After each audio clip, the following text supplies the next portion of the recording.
The 56th session of the Senate in the third regular session of the 19th Congress is hereby called to order. Chair would like to call on Senator Alan Peter S. Cayetano to lead the chamber in prayer. You may proceed, sir. May I request everyone to bow our heads and let us put ourselves in the presence of the Lord, of our Lord and God. Lord Father, many times in your word you said, knock and the door shall open. Seek and we will find. In this last day of session of the 19th Congress, we just ask for your mercy, grace, forgiveness. We are your servants. We also fail. Sometimes we succeed. We pray for the next Congress that they will succeed where we failed. We pray that we learn from our failures. But we pray, Lord, for the 12 who will not be with us, continue to use them in mighty ways in the different areas you're putting them. Lord, we pray that you will teach us how to act as one nation, even if we are divided because of politics. Help us to find common ground. Help us to know what is important and what is urgent. You told us to first seek your kingdom and your righteousness. So as we seek to build your nation, please use everyone here, our staff, people who we consult with, the other chamber, the House of Representatives, the leaders of the Supreme Court, the leader of our country, President Marcos, our Vice President Sara Duterte. We ask, Lord God, that in the times of chaos, you will make your will clear and we stop asking that you be on our side and we start asking that we be on your side. Lift this up to you in Jesus' mighty name, and thank you, Lord Holy Spirit. Amen. Amen. Thank you, Senator Cayetano. Secretary, will please call the roll. Roll call of members. The Honorable Senator Binay, Senator Cayetano Alan, Senator Cayetano Pia, Senator De La Rosa, Senator Ejercito, Senator Estrada, Senator Gatchalian, Senator Go, Senator Ontiveros, Senator Lapid, Senator Legarda, Senator Marcos, Senator Padilla, Senator Pimentel, Senator Poe, Senator Revilla, Senator Tolentino, Senator Tulfo, Senator Villanueva, Senator Villar Cynthia, Senator Villar Mark, Senator Zubiri, the Senate President. With 23 senators present, Chair declares the presence of a quorum. Majority Floor Leader. Thank you, Mr. President. Mr. President, before we proceed with the business of the day, Mr. President, I'd like to acknowledge several guests of the Senate today. We have the newly elected Mayor of Tagaytay City, my nephew, Mayor Brent Tolentino, who is here. Congressman Brian Revilla, Congressman Lani Revilla, Attorney Ina Del Rosario, Ambassador, guest of Senator Zubiri, Ambassador Tuason, Special Envoy Martin Tuason, Mr. Alaric Topacio of AFAD, and Mr. Alex Hornady. Guest of Senator J.B. Ejercito, the local government officials of Pagsanghan, Laguna, led by Mayor E.R. Ejercito, our good friend, and Vice Mayor Anuario Garcia, local government officials of Calasiao, Pangasinan, led by Mayor Patrick Karamat, Board Member Sheena Onrubia, and Councilor Onrubia of Albay. Guest of Senator Joel Villanueva, Dr. Noel Reyes, Medical Chief of the National Center for Mental Health. May we ask for an orderly proceedings, Mr. President? Chair would like to remind the guests in the gallery to kindly maintain order within the chamber. Chair likewise instructs the Sergeant-at-Arms to kindly implement the Chair's order for silence. Thank you, Mr. President. Guest of Senator Grace Poe, Congressman Brian Poe, together with the other family members of Senator Grace Poe.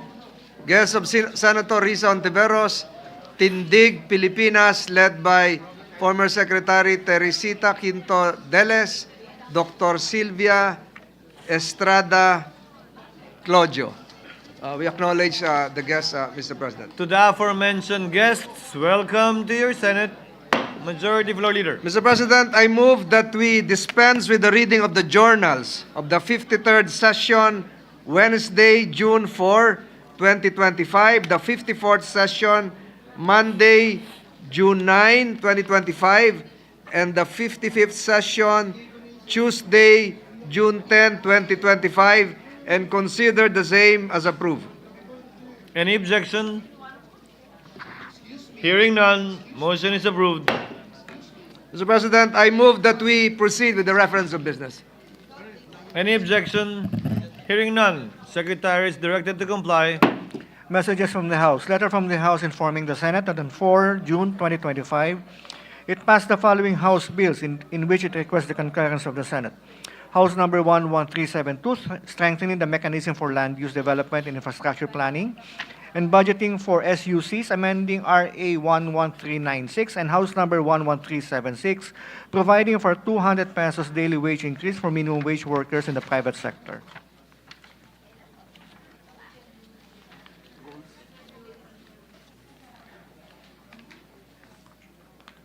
The Committee on Rules. Letter from the House informing the Senate that on 4 June 2025, it designated Representatives Nograles, Mendoza, Revilla III, Go, and Brosas as conferees to the Conference Committee on the disagreeing provisions of House number 11376, providing for a 200 pesos daily wage increase, and Senate number 2534, providing for a 100 peso daily minimum wage increase and for employees and workers in the private sector. The Committee on Rules. Letter from the House informing the Senate that on June 9 and 10, 2025, it passed the following House bills in which it requests the concurrence of the Senate. House number 11421, strengthening the protection of the Las Piñas, Parañaque Wetland Park. House number 10987, prohibiting all forms of offshore gaming operations in the country. House number 11358, providing for comprehensive fiscal autonomy for the Judiciary. 11461, providing for the establishment of Muslim cemeteries in cities and municipalities with significant number of Muslim population.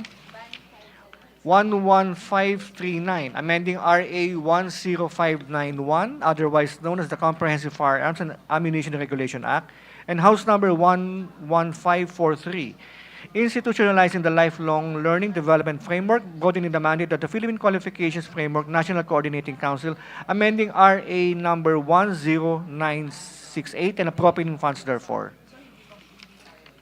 Rules. To the Committee on Rules. Letter from the House informing the Senate that on 10 June 2025, it designated Representatives Ferrer, Macapagal Arroyo, Asidre, Zamora, and Gutierrez as conferees to the Conference Committee on the disagreeing provisions of House number 11358, providing for comprehensive fiscal autonomy for the Judiciary, and House Senate number 2982, defining the scope and extent of the fiscal autonomy of the judicial branch of government and for other purposes. The Committee on Rules. Majority Floor Leader. Mr. President, before we proceed with the other parts of our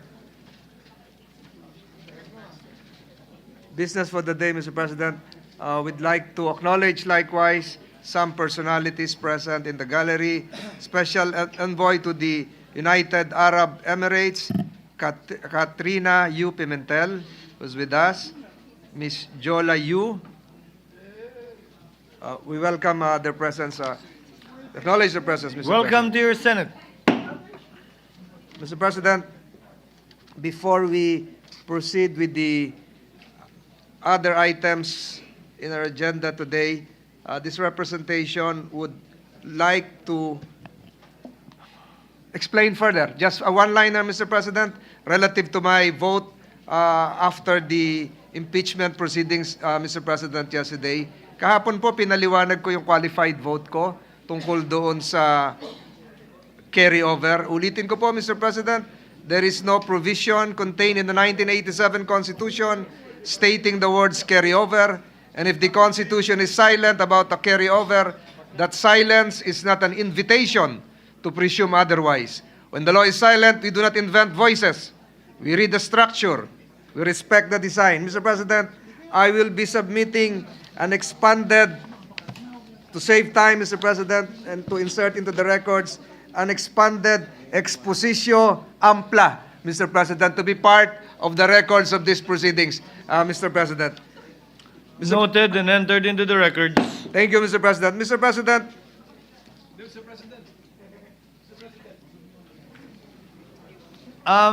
What is the pleasure of the minority floor leader? I think the majority leader wants to revive the debates of yesterday, Mr. President. I'm, So, I will, I am, I will have to add. I will have to add that the Constitution also does not carry the words reset or back to zero. So, at the end of it, I'm just teasing Can the we majority leave it leader. at that? Can we leave it at that, please? Majority floor leader. yes, I thought the minority leader would be asking as to the meaning of expositio ampla.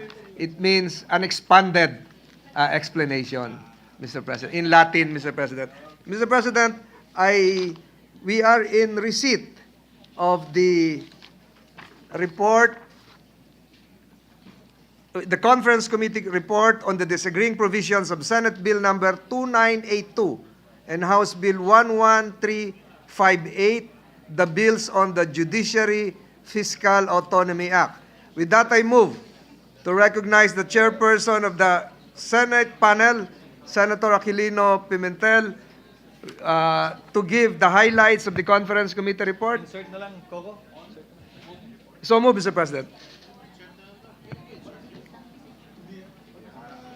Any objection? Hearing none.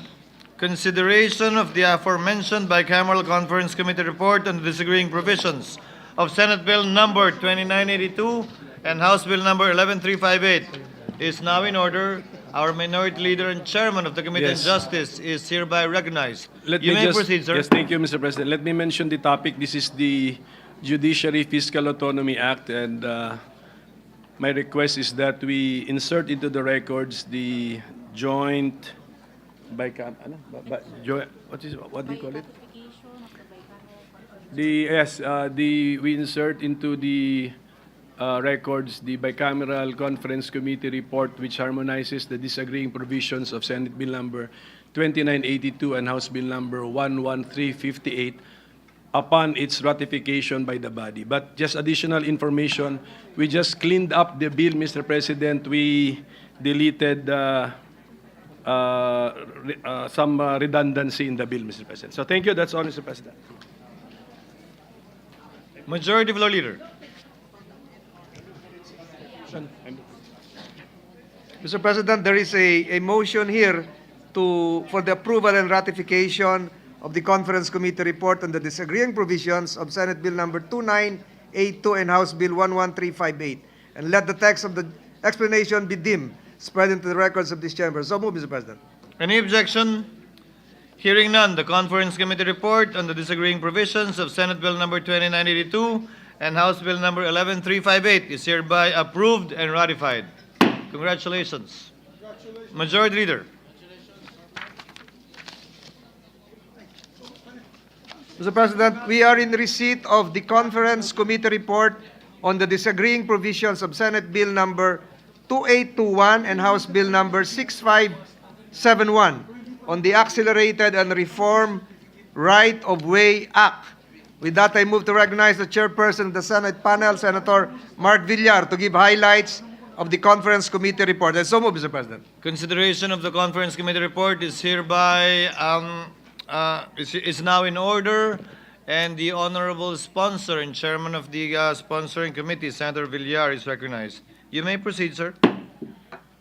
Mr. President, dear colleagues, good afternoon to all of you.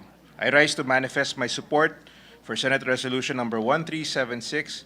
Oh, wait. Sorry.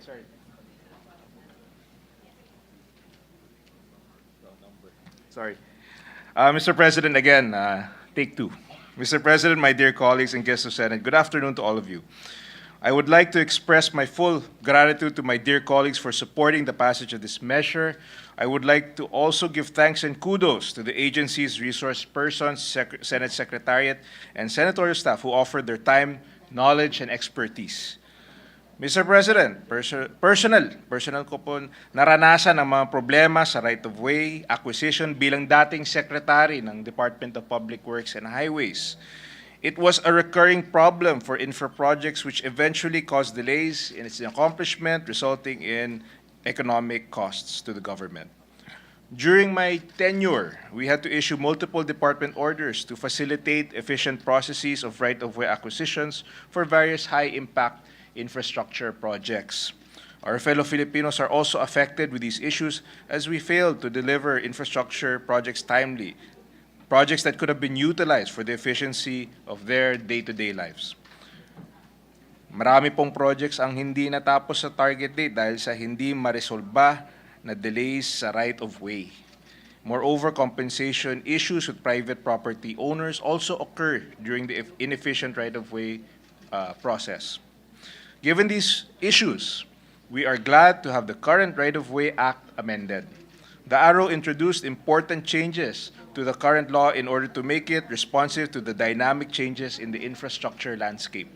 It will expedite the process of right-of-way acquisition and provide just compensation to private property owners, thereby striking a balance between the implementing agencies and the property owners. Before I end, I would like to thank our dear colleagues who contributed to the crafting of this bill, our Senate President, Chis Escudero, who actively lobbied for the bill, and Senator Bong Revilla for his co-sponsorship of ARO.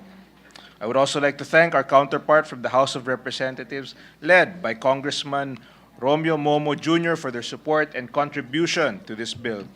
Mr. President, after having met and fully discussed the matter in a conference with the permission of the body, I move that the joint explanatory statement of the disagreeing provisions of Senate Bill number 2821 and House Bill number 6571 be read in toto into the record and the bicameral conference committee report be ratified. Thank you very much. President, there is a motion here coming from Senator Villar as to Senate Bill number 2821 and House Bill number 6571. Mr. President. Is there any objection to the motion? Hearing none, the conference committee report on the disagreeing provisions of Senate Bill number 2821 and House Bill number 6571 is hereby approved and ratified. Congratulations to the authors. Majority Leader. Mr. President,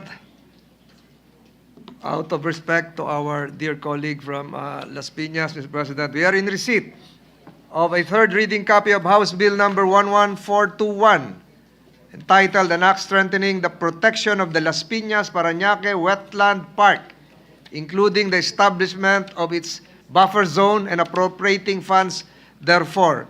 In accordance with the communication from the Senate Chairperson of the Committee on Environment, Natural Resources, and Climate Change, I move to adopt House Bill number 11421 as an amendment to Senate Bill number 1536, entitled An Act Strengthening the Protection of the Las Piñas Parañaque Wetland Park, including the establishment of its buffer zone and appropriating funds therefore. I so move, Mr. President. There is a motion to adopt House Bill number 11421 as an amendment to Senate Bill number 1536. Any objection? Hearing none, motion is approved. House Bill number 11421 is hereby adopted. Majority Leader. Thank you, Mr. President. Unless the Honorable Senator Cynthia Villar would like to make a... Thank you, Mr. President.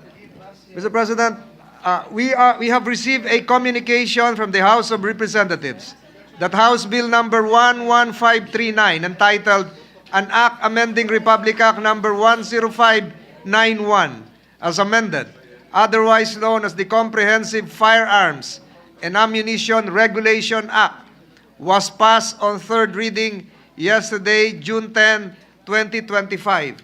Given that the aforementioned House Bill is identical to Senate Bill number 2895, which was approved by the Senate on third reading last January 27, 2025, and with the consent of the body, I move that the Secretariat be instructed to move forward with the enrollment of the subject measure. I so move, Mr. President. Is there any objection to the motion? Hearing none, the motion is approved. Secretary is directed to comply with the same. Majority Floor Leader. Mr. President, Congratulations to Senator Zubiri. Thank you, sir. Thank you, sir. And Senator Bato. And Senator Bato de la Rosa. Majority Floor Leader. Mr. President, we are in receipt of the conference committee report on the disagreeing votes of House Bill number 10535 entitled An Act Amending Sections 134 and 168 of Republic Act number 8424, otherwise known as the National Internal Revenue Code of 1997 as amended. With that, I move to recognize Senator Sherwin Gatchalian, the chairman of the Senate panel, to give the highlights of the conference committee report. I so move, Mr. President. Any objection to the motion? Hearing none, Senator Gatchalian is recognized to sponsor the bicameral conference committee report. You may proceed, sir. Mr. President, distinguished colleagues, as the lead conferee of the Senate panel, I have the honor of submitting for ratification a copy of the bicameral conference committee report on the disagreeing provisions of Senate Bill number of Senate Committee Report number 581 and House Bill number 10535, which amends sections 134 and 168 of the National Internal Revenue Code. The Senate and the House panels have met and thoroughly deliberated to reconcile our respective versions of the bill. Through this measure, we address two long-standing gaps in the tax treatment of regulatory process for denatured ethyl alcohol, gaps that have placed an unnecessary burden on the manufacturers and led to underutilization of valuable industrial alcohol. Under existing law, imported ethyl alcohol, even if intended for industrial use, cannot be denatured in the country and is therefore subject to excise tax. This has discouraged importers and compounded supply chain inefficiencies. This bill removes that restriction. Once imported ethyl alcohol is denatured in the Philippines, it will be treated the same way as its locally produced counterpart, exempted from excise tax. Sa madaling salita, nagkakaroon na ng patas na pagtrato ang lokal at imported na ethyl alcohol basta't i-denature dito sa bansa. This bill also authorizes compounders with rectifying facilities, not just domestic distillers, to perform the denaturing process. These compounders often deal with off-spec or surplus alcohol. By giving them the authority to denature, we prevent waste and allow them to transform these materials into usable products, such as disinfectants, personal care items, and industrial goods that promote health, hygiene, and productivity. Mr. President, this bill supports critical sectors by reducing production costs and expanding access to industrial alcohol, all while preserving government oversight over its processing and taxation. Safeguards are firmly in place. The denaturing process shall be done in accordance with the rules and regulations of the Bureau of Internal Revenue, including approved denaturant formulations. The BIR will also require confirmatory testing prior to removal of the denatured alcohol and will assign representatives to monitor the actual denaturing process. To my fellow conferees, Senate Minority Leader Koko Pimentel, Senator Nancy Binay, Senator Pia Cayetano, and Senator J. Versito, thank you for your invaluable contributions during the pre-bicameral and bicameral conference meeting as we resolved several issues. I also thank Senate Minority Leader Koko Pimentel for his invaluable insights during the period of interpolation. Mr. President, the comprehensive details of the disagreeing provision are reflected in the joint explanatory statement. With the permission of the body, I move that the joint explanatory statement on the disagreeing provisions on Senate Committee Report 581 and House Bill number 10535 be read in toto into the record, and the bicameral conference committee report be ratified. Thank you, Mr. President, esteemed colleagues. Thank you, Senator Gatchalian. Any objection? Hearing none, motion is hereby approved. The conference committee report on the disagreeing provisions of House Bill number 10535 is hereby approved and ratified. Majority Floor Leader. Mr. President, we are in receipt of the conference committee report on the disagreeing provisions of Senate Bill number 2826 and House Bill number 8937. These are the bills on the enhanced fiscal regime for large-scale metallic mining. With that, I move to recognize Senator Joseph Victor Ejercito, the chairman of the Senate panel, to give the highlights of the conference committee report. I so move, Mr. President. Any objection? Hearing none, motion is approved. Senator Ejercito is recognized. You may proceed, sir. Good afternoon, Mr. President, esteemed colleagues in the Senate. I have the honor of submitting for ratification the bicameral conference committee report on the disagreeing provisions of Senate Bill number 2826 and House Bill number 8937, or the Enhanced Fiscal Regime for Large-Scale Metallic Mining Act. The Senate panel is composed of this humble representation: Senate President Chis Escudero, Senator Mark Villar, Senator Alan Peter Cayetano, and Senator Aquilino Pimentel III. Mr. President, as the chairperson of the Senate panel, allow me to report the provisions of the present reconciled bill accompanying our conference committee report. The committee adopted the Senate version of the bill as the working draft. Under the reconciled version, the conferees agreed to levy a 5% royalty based on gross output of mines operating within the mineral reservation and a 5-tier royalty rates ranging from 1% to 5% based on margin from metallic mining operations for those outside mineral reservations. We also wish to highlight the new concept of windfall profit tax, which is the additional tax whenever the margins hit 30% to allow the government to capture a larger share of profits when metal prices are high and mining companies earn more income. There is also a provision that restricts thin capitalization by setting a maximum debt-to-equity ratio for the tax deductibility of interest expense. The reconciled bill also strengthened the mechanism for transparency and accountability in the extractive industry.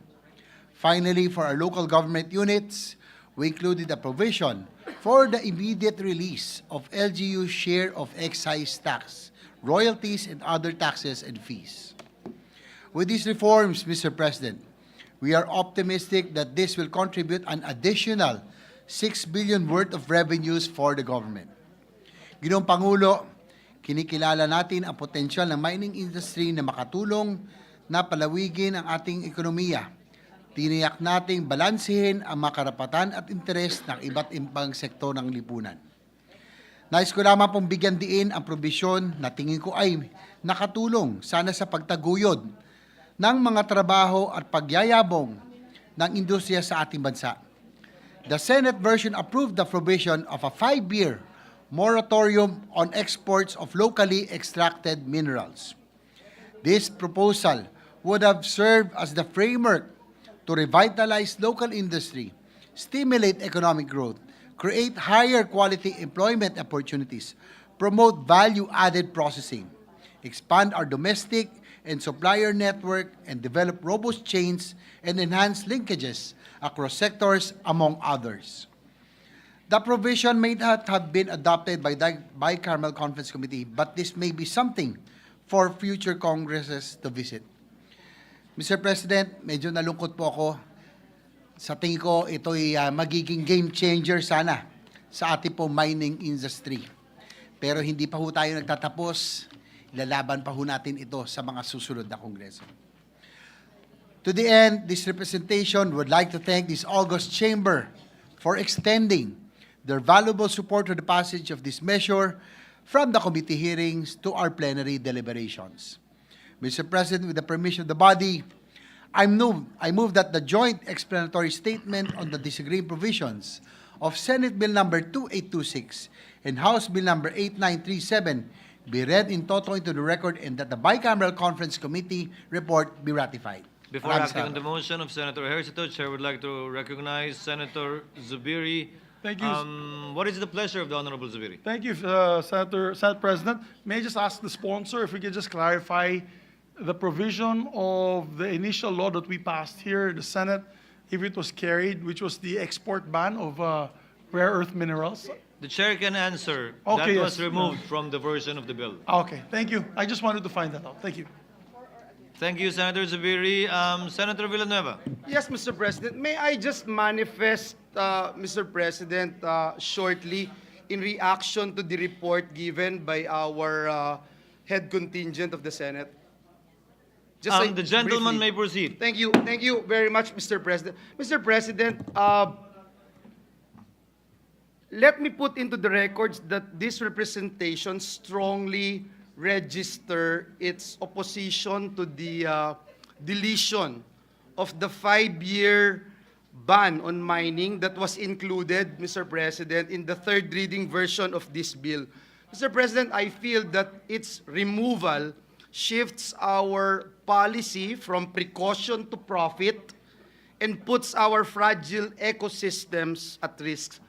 Mr. President, we work hard for this very important landmark legislation headed by Senator J.V. Ejercito. I remember interpellating him and debating with him on how we can improve this measure. Mr. President, yes, we are rich in copper. Yes, we are rich in nickel and cobalt, key minerals for clean energy. But if we keep exporting raw ore through direct shipping, we gain little and lose much.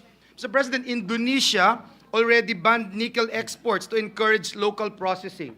And we feel, I think the entire Senate feels that we should do the same. Nakakalungkot, Ginoong Pangulo, parang sinasabi na doon sa kabilang bahay, ang number one kailangan proteksyonan muna yung mga mining companies nila, hindi yung taong bayan at ang sambayan ng Pilipino na nangangailangan ng trabaho. Mr. President, in the 18th Congress, we have filed this bill to maximize the benefits from mineral resources, and we will refile it next Congress and move to restore this ban. Gaya ng sabi ng ating chairperson na nanguna ng ating BICAM conference, tuloy pa rin ang laban natin para sa makatao at makakalikasang pagmimina. Maraming salamat, Ginoong Pangulo. Thank you, Senator Villanueva. Majority Floor, what is the pleasure of the Honorable Ontiveros? May I explain my no vote, Mr. President? The lady may proceed to the bicameral conference committee report. Yes, Mr. President. We have not yet acted on the motion. You can make a manifestation in lieu of an explanation of vote in relation to the pending motion. The lady may proceed. Thank you, Mr. President. Good sponsor, Mr. President. Bago po ako buboto, nagpapasalamat ako na tinanggap ang panukala kong pagbabago sa seksyon ukol sa transparency and accountability. Malaking bagay kung isasabatas ito sa kabila ng makailang ulit na kabiguan magkaroon ng Freedom of Information Law sa ating bansa. Nagpapasalamat din ako na kasama sa mga datos na isa sa publiko ang mga magiging epekto ng pagmimina sa ating mga natural capital na tinatakda ng RA 11995 o PENCAS Law. Gayunpaman, ikinalulungkot ko na hindi na isama ang dalawa kong rekomendasyon. Una, ang pagdagdag sa royalty na nauukol sa mga katutubo, kapalit ng pahintulot nila na magmina sa lupang ninuno o ancestral domain. Isinulong ko na gawing sahig o floor ang 2%, subalit ginawang ceiling o bubong ito para sa mga makukuha ng mga katutubong nagmamay-ari sa lupang ninuno. Tinatayang 790 million pesos ang royalty na natanggap ng mga katutubo noong 2023. 1% lamang ito sa halaga ng mineral na nilalabas sa kanilang mga ancestral domain.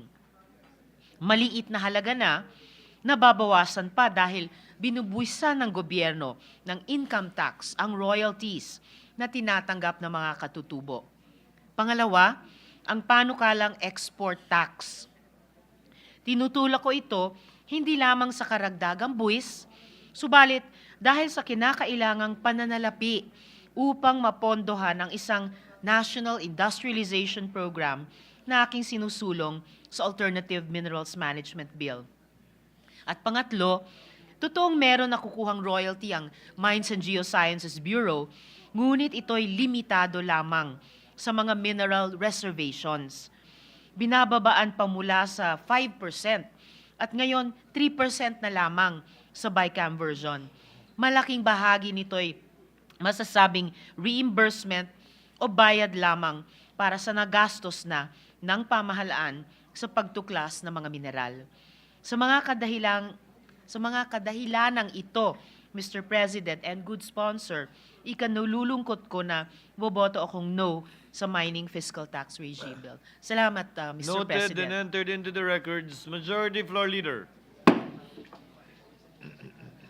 Mr. President, we are in receipt. We have not yet acted on the motion. Yes, I'm sorry, Okay. Mr. President. Mr. President, there is a move here to ratify the disagreeing provisions, the conference committee report on the disagreeing provisions of the Mining Act, and let the text of the joint explanation be deemed spread into the records of the chamber. So move, Mr. President. Any objection?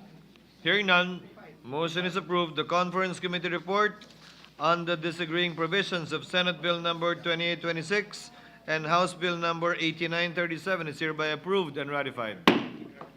Majority Floor Leader. Mr. President, we are in receipt of the conference committee report on the disagreeing provisions of Senate Bill number 2899 and House Bill number 9293, the bills on the landmark Philippine Nuclear Energy Safety Act. With that, I move to recognize the chairman of the Senate panel, Senator Alan Peter Cayetano, to give us the highlights of the conference committee report. I so move, Mr. President. Any objection? Hearing none, motion is approved. Senator Cayetano is recognized. You may proceed, sir. Thank you, Mr. President. First, Mr. President, salamat sa Panginoon. Pangalawa po, sa lahat ng ating mga colleagues. Special mention po kay Senator Win, Senator Pia, dun sa mga areas na tungkol sa energy, sa PhilAtom. Special mention po kay Senator Risa Antiveros, Senator Lauren Legarda, the minority leader when it comes to protecting the environment, safety, security.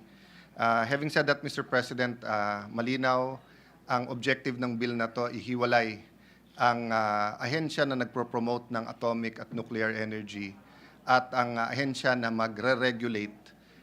And when I say atomic energy, this includes for medical purposes, agriculture, etc.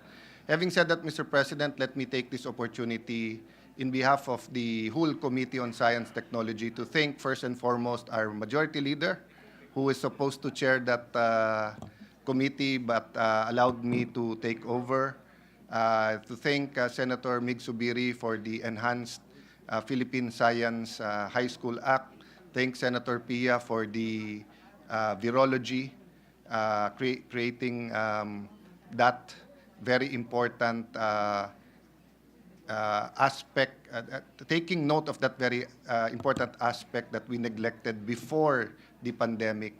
And may I also thank the House of Representatives and everyone here, yung e-governance law, yung Konektadong Pinoy, together with PhilAtom, I feel with the virology and the Philippine High School will be game changers in the years to come. So may I ask, Mr. President, that yung joint explanation be part of the record, and I hope that the implementations of this act will give honor to the hard work of the different authors and technical. Let me also thank the consultants who gave us the technical and scientific knowledge to pass all of these laws. Thank you, Mr. President. Majority Floor Leader. Thank you, Mr. President. I'd like to thank again Senator Alan Peter Cayetano for the passage of the Philippine Nuclear Energy Act and for accepting our proposal to have the notion of modular nuclear plants, Mr. President. Mr. President, mamaya po ay... We have not yet acted on the motion. Mr. President, Senator Alan Peter Cayetano likewise intimated to me that Congressman Mark Cojuangco really did the spade work for this. Ang tagal po niyang pinagtrabahuhan ito at araw-araw kinukulit po ako, hindi ko na naintindihan. So we acknowledge likewise the work done by Congressman Mark Cojuangco. Mr. President, I move that we approve and ratify the conference committee report on the disagreeing provisions of Senate Bill number 2899 and House Bill 9293, and let the text of the joint explanation be deemed spread into the records of the chamber. I so move, Mr. President. Any objection? Hearing none, the Conference Committee report on the disagreeing provisions of Senate Bill number 2899 and House Bill number 9293 is hereby approved and ratified. Congratulations to the authors. Majority Floor Leader. Mr. President, before we proceed with the short manifestation of Senator J.V. Ejercito as well as the privileged speech of Senator Pia Cayetano, later on, Mr. President, I will be sponsoring a resolution extolling the leadership of our good Senate President. Subalit ang magbabasa na po noon ay si Senator J.B. Ejercito. So allow me to state for the record that with Senator Ejercito reading the sponsorship speech, this does not in any way diminish the deep respect and high regard I hold for the distinguished gentleman at the helm of this chamber. As the ancients would say, virtus in arduis. Virtue shines in times of difficulty. Truly, the Senate President has led us with both steadiness and strength through such times. Mamaya po, yung speech ko, si Senator J.B. na ang magbabasa. Pinatikim ko lang po kayo noon, Mr. President. Mr. President, I move that we recognize Senator J.B. Ejercito for a short manifestation. Thank you, nevertheless, Majority Floor Leader. The Honorable Ejercito is recognized. You may proceed, sir. Good afternoon, Mr. President, dear colleagues. This is just a short manifestation. It has come to our attention that there was an approved motion from our counterparts from the House of Representatives withdrawing from their adoption of Senate Bill number 2838 as amendment to House Bill number 6557. This is the Magna Carta for barangay health workers. For the record, Mr. President, and for the information of all our beloved BHWs, we would like to express our sadness and disappointment with this current development. All along, we were expecting that this bill, which aims to acknowledge and recognize the hard work and dedication of our unsung heroes, was just at the doorsteps of Malacanang, waiting to be signed into law. Sa kasamaang palad po sa pagbawi na makasama natin mula sa House of Representatives ng kanilang acceptance ng Senate version. Ito ay mistulang hakbang paatras para sa tuluyang pagsasabatas ng panukalang nating ito.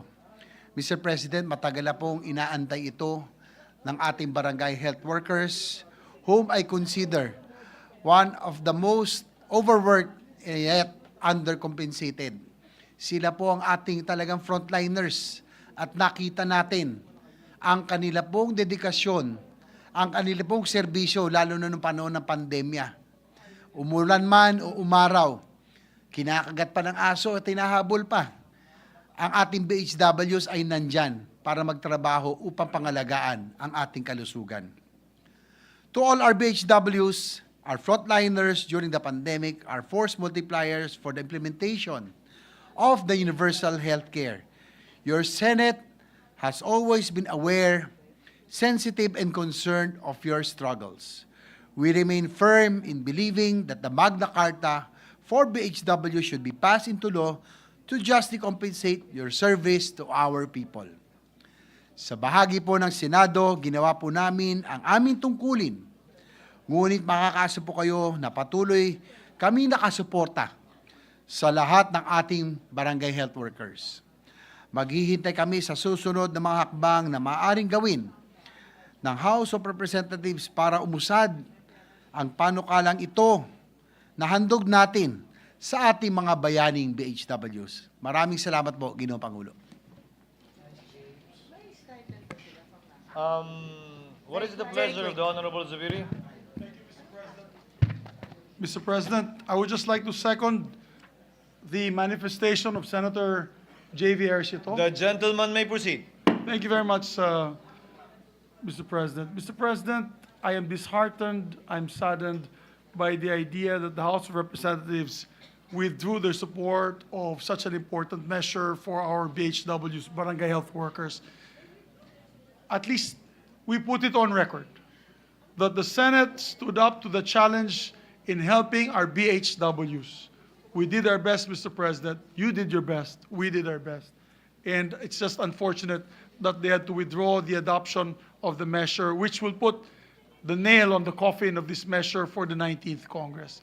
So we just like to put that on record, including, not to mention our minimum wage bill, Mr. President, that you and I have been fighting for from the very beginning. They continuously insist on the 200 peso minimum wage. We all know that the businessmen, the small and medium enterprises cannot afford such a large sum, and they insist on that amount when we are 100 pesos a day per minimum wage earner increase. So that puts us in a bind, and now it does not move forward. It is the last day today before we adjourn on CNG. We'd like to inform all the workers, laborers, minimum wage earners that the Senate did its best to fight for the rights and, of course, the fiscal incentive of having another 100 pesos a day minimum wage increase in their salary. Naawa po ako sa kanila. Again, I'm also disheartened with the fact that they don't want to negotiate with us. Obviously, if we adopt the 200 peso minimum wage bill, mavivito ni Presidente yan. Definitely that will be vetoed. And if that will be vetoed, we torpedo the measure, and it looks bad on everyone. So, Mr. President, I just want to put that on record, that the Senate has stood up and fought for these sectors. Unfortunately, our friends in the House have not been very accommodating on this issue. So I just want to vent out my sadness on these particular two topics. And I thank the Senate President and our colleagues for fighting side by side with us in pushing for these social justice measures. Maraming salamat po, Mr. President. May I know the status of the bill? As member of the BICAM, the sponsor is here. I believe that they don't want to discuss anything unless we adopt the 200 pesos per day, which we all know the businessmen cannot afford. Yeah, please. Mr. President, just to report out to the body, Mr. President, if you recall, we passed this measure more than a year ago, and we were able to get the official third reading measure passed by the House of Representatives less than 48 hours before we will actually adjourn. And yesterday, Mr. President, we have talked to some members of the conferees. And in fact, last night, together with the Senate President, they were saying that they are amenable to the Senate version, to adopting the Senate version. And so we thought that it's going to happen, but unfortunately, even this morning, I got some calls from the members of the media asking me to react on the letter sent by this representation yesterday morning appealing that our version be adopted. But today, apparently, there was a letter circulating, and I would say, I have to say that this is not an official letter because I have not received any letter from the chairperson of the Senate, House of Reps Committee on Labor chairperson, that they will continue to push for their own version. However, Mr. President, a lot of labor groups, including the wage boards, etc., are calling our counterparts in the House to adopt the Senate version, which they all support. So let me just put that on record. Hope springs eternal. We still have time. If they would adopt today the version of the Senate, then we would be very happy to report it out to our workers who deserve nothing but more, Mr. President, when it comes to getting their salaries. Thank you very much, Thank Mr. you, President. Senator Joel, for enlightening this August chamber with regard to the legislated wage hike. Senator Pia Cayetano. Thank you, Mr. President. I would simply like to join our colleague, Senator J.V. Ejercito, in his manifestation regarding his dismay and disappointment on the what transpired and what the fate of the Magna Carta for Barangay Health Workers bill is. That's all. Thank you. The manifestation of Senator Pia Cayetano is hereby noted. Majority Leader. Mr. President, likewise, this representation associates himself with the disgust expressed by the Honorable Zubiri relative to the BHW law as well as the minimum wage law increase. The last legislated wage act was more than 3 decades, Mr. President. So, napaka sakit po sa mga umaasa ng mga manggagawa natin sa barangay, lalong-lalo na yung mga nagtrabaho nga ng COVID-19 at sa ating mga manggagawa ngayon na hindi natupad ang kanilang mga pangarap. The manifestation of the Majority Leader is hereby noted. Mr. President, the Honorable Senator Pia Cayetano would like to deliver a privileged speech. I move that she be recognized. Senator Pia Cayetano is recognized to avail of the privilege hour. Mr. President, I rise today on a matter of personal and collective privilege. June is National No Smoking Month under Presidential Proclamation number 183, and May 31 was World No Tobacco Day. In light of this and the ongoing global and national efforts to curb tobacco and vape use, the following report is all the more timely and warranted. As chairperson of the Senate Committee on Accountability of Public Officers and Investigations, known as the Blue Ribbon Committee, I will be submitting my chairman's report, and its executive summary is here, which I have personally distributed to the members of this body. Regarding the inquiry in aid of legislation on the privileged speech of this representation entitled, "For the Fifth Time, the Philippine Gets the Dirty Ashtray Award" on February 14, 2024.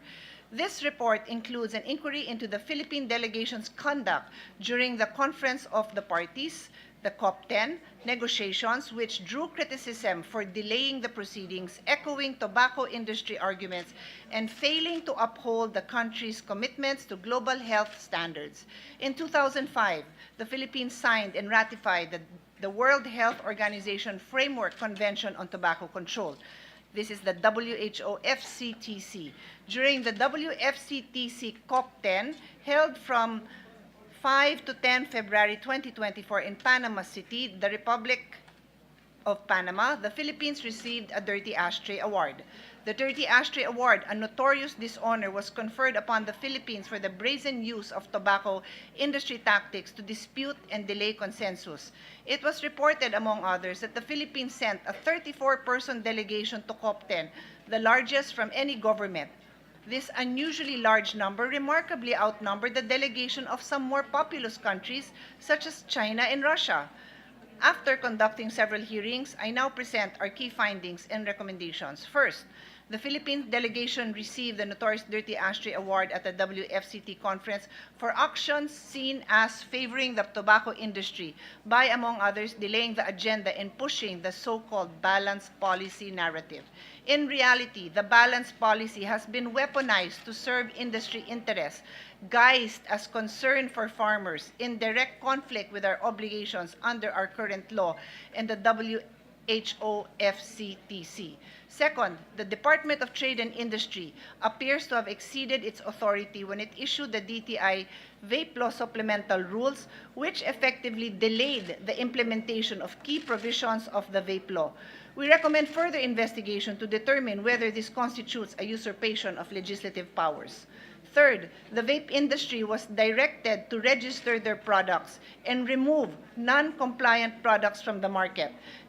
The period to comply was continuously extended by the DTI by granting the vape industry undue leeway through this extended market clearing period. From 5 June 2024 to 7 September 2024, the DTI may have committed corrupt practices under the Anti-Graft and Corrupt Practices Act. We therefore recommend the filing of appropriate charges against the responsible officials. Fourth, we raise concerns over the Philippine delegation to COP10, which may be considered a misuse of public funds. We recommend that the Commission on Audit conduct a special audit of all expenses, whether public or private, related to this trip. Fifth, the committee affirms the need to reestablish DOH leadership in future FCTC negotiations. Six, the DOH should lead Sixth, we raise serious constitutional concerns with the vape law itself. It may violate the principle of pacta sunt servanda, our duty to honor international commitments. The committee recommends urgent amendments to RA 11900, return regulatory authority over vapes and HTPs to the FDA, raise the minimum age of access from 18 to 21, and strengthen the provision on restriction of flavors to plain tobacco and menthol only. Finally, it must be emphasized that this hearing took place at a time when, tragically, the first documented death from e-cigarette or vape-associated lung injury, EVALI, was recorded in the Philippines. This case mirrors global evidence, including a 2019 U.S. Center for Disease Control and Prevention report of over 2,800 EVALI hospitalizations and 68 deaths. We cannot ignore that the first related death in the Philippines, that this is a sobering reminder of what happens when regulation and public health protection fail. And this may not be the only case. Others could remain hidden due to weak surveillance and lack of accountability. Dear colleagues, this is how the tobacco industry operates. They prioritize profit over public health. The industry is slimy. They repeatedly use delaying tactics and exploited regulatory loopholes to advance its interests at the expense of public health.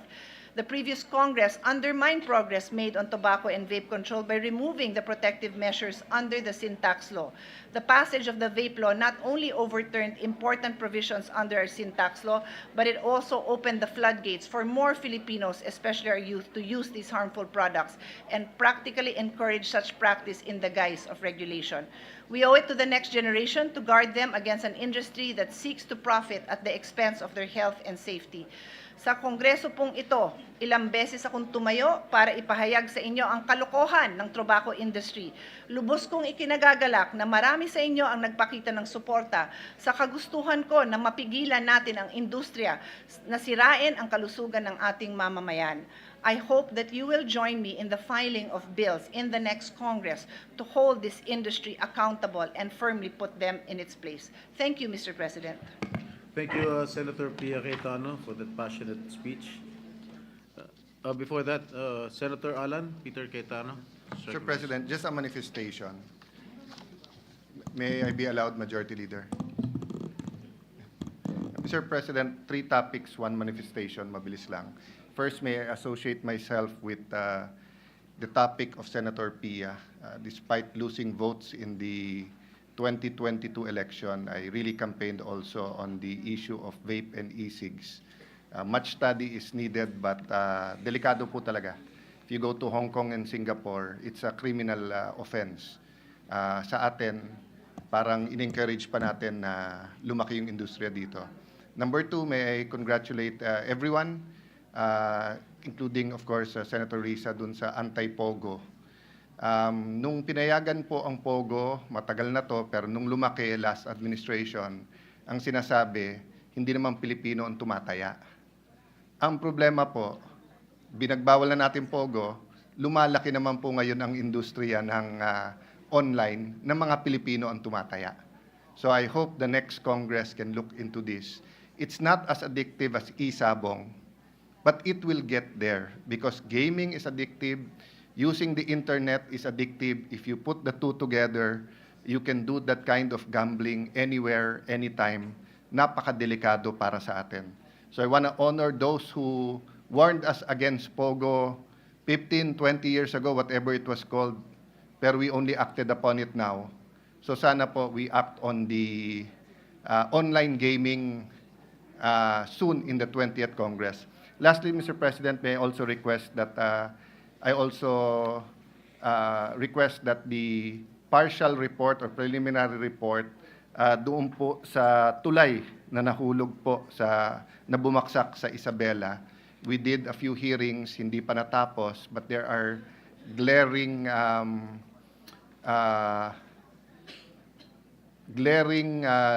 loopholes, if I may call that, or lapses. And I did not expect that in my lifetime we would investigate a bridge that collapsed. Nasanay na tayo ng defective yung anti-flooding, kaya bumabaha. Nasanay na tayo na medyo yung kalye, bagong gawa, inaaspalto na. di ba? Sanay tayo na merong iba na medyo ghost. Pero for a bridge worth 700, 800 million, then increase to more than a billion, then bumaksak, we really have to, kailangan talaga itong tutukan. So preliminary lang tong report na to, but whoever heads the Blue Ribbon Committee in next Congress, I hope that susundan to. And I think those sa DPWH who are giving this serious thought, nung umpisa kasi parang bumagsak, wala yung outrage eh, no? So anyway, Mr. President, kung walang objection, I hope we can include the preliminary report in our records just to guide the next committee chair and members in the next Congress. Thank you very much, Mr. Presiding Officer. Thank you, Majority Leader. Thank you, Senator Alan Peter Cayetano. Majority Leader. Mr. President, I move that we consider proposed Senate Resolution number 1376. Is there an objection? The chair hears none. The motion is approved. Consideration of proposed Senate Resolution number 1376 is now in order. With the permission of the body, the Secretary will read only the title of the resolution without prejudice to the insertion of its full text into the record.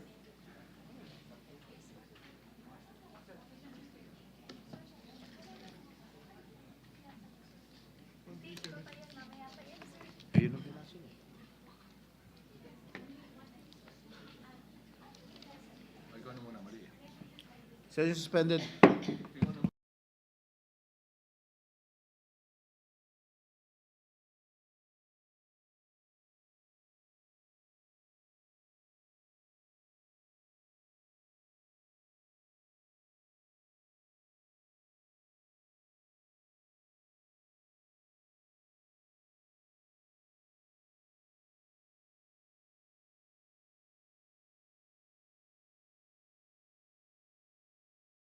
Secretary. Resolution expressing the sincere appreciation of the Senate of the Philippines to the Honorable Senator Cynthia A. Villar for her distinguished public service and excellent performance during her tenure as Senator. Majority Leader. Mr. President, I move that we adopt proposed Senate Resolution number 1376. An objection? Chair hears none. Proposed Senate Resolution number 1376 is hereby adopted. Mr. President, may we ask our Mama Bear, Senator Cynthia Villar, for response. May we hear from Senator Cynthia Villar if there is any response?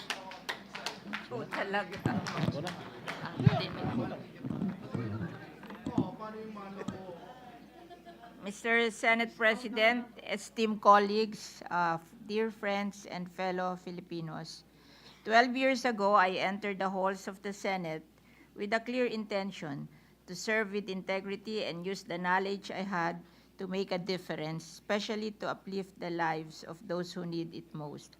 Ang nais ko pong magamit ang aking karanasan upang mapataas ang kalidad ng buhay ng ating mga kababayan, lalo na ang ating mga magsasaka na siyang nagpapakain sa atin, ngunit madalas ay nananatiling kulang sa tulong at oportunidad. I'm honored to have been entrusted with the duties of Chairperson of the Senate Committee on Agriculture and Food and Agrarian Reform, and later of the Committee on Environment, Natural Resources, and Climate Change, roles that allowed me to work on areas where policies could create real and lasting impact for the Filipino people. As Chairperson of the Agriculture Committee, I focus on legislation that could directly support farmers, fisherfolks, and rural producers. These are some of the key laws I passed. RA 10654, which prevents illegal, unreported, and unregulated fishing. RA 10659, the Sugarcane Industry Development Act. RA 10816, the Farm Tourism Development Act. RA 10817, Halal Export Development and Promotion Act. RA 10845, Anti-Agricultural Smuggling Act of 2016, which was strengthened by RA 12022, the Anti-Agricultural Sabotage Act of 2024. RA 10969, the Free Irrigation Service Act. RA 11203, the Rice Tarification Law as enhanced by RA 12078. It established the annual Rice Competitiveness and Enhancement Fund to provide rice farmers with high-quality seeds, modern farm equipment, accessible credit, and capacity-building programs. RA 11511 enhances the Organic Agriculture Act and introduced the Participatory Guarantee System for Smallholder Certification. RA 11524, the Coconut Farmers and Industry Trust Fund Act, which from the recovered cocoa levy funds to farmers via programs and support. RA 11547 declares Davao City as the chocolate capital and Region 11 as the cacao capital of the Philippines. RA 11700 declares Catanduanes as the abaca capital of the Philippines. RA 11707 declares San Jose, Batangas as the egg basket of the Philippines. RA 11901 expands rural and agricultural financing through the Agriculture, Fisheries, and Rural Development Financing Enhancement Act. RA 1953, New Agrarian Emancipation Act, which condoned 57 billion in unpaid amortization of 600,000 agrarian reform beneficiaries. RA 11985, the Philippine Salt Industry Development Act, and over 50 laws establishing 63 fish hatcheries nationwide to boost aquaculture and local food production. As chairperson of the Committee on and later now we just passed the livestock bill to enable the livestock farmers to recover from the ASF. As chairperson of the Committee on Environment, Natural Resources, and Climate Change, I pursued the legislative action to protect the country's rich biodiversity and promote sustainable use of natural resources. RA 11038, the expanded National Integrated Protected Area System, or INAIPAS Act of 2018, which declared 94 new legislated protected areas across the country, such as forests, watershed, marine ecosystems, to ensure their long-term conservation and proper management. Ito po ay dati ay 13 lang. Kaya no ipasa ko yung 97, naging 107. 10 lang dati. Nung ipasa ko yung 94, naging 107. Dagdag po rito, we have passed additional specific protected area laws, RA 11684, the Mount Arayat, RA 11685, Mount Pulag, RA 11686, Naga Kabansalan Protected Landscape, RA 11687, the Tirad Pass, RA 11688, the Banao Protected Area, RA 11806, the Tukbo Natural Biotic Area, and RA 11933, Shikogon Island White Sanctuary Act, which turned the 194 plus 13, 107 to 114, and now 120, additional 7, 124. We have also championed the passage of the Extended Producer Responsibility Act of 2022, which institutionalizes accountability in the use of plastic packaging by requiring producers to recover their plastic waste. This law encourages us to change now how we view waste, to repurpose instead of simply discard, and to see used materials as part of a circular economy. I hope this becomes a precedent not just for plastic, but for other forms of waste like electronic waste, bulk waste, hazardous material. Responsibility ng gumawa ayusin ang iniwang basura. During the unprecedented COVID-19 pandemic, this August chamber quickly adapted. I was proud to be part of the institution that helped our nation respond and recover. We passed the Bayanihan laws, funded emergency subsidies, and supported our health system, all while keeping essential food systems running. Throughout my term, I had the privilege of working with 5 Senate presidents, namely Senators Drilon, Pimentel, Tito Soto, Mig Subiri, and Chis Escudero. Thank you for your leadership and guidance. To my fellow senators, thank you for your friendship, collaboration, and many meaningful moments we shared in service. I was fortunate to have worked with you all.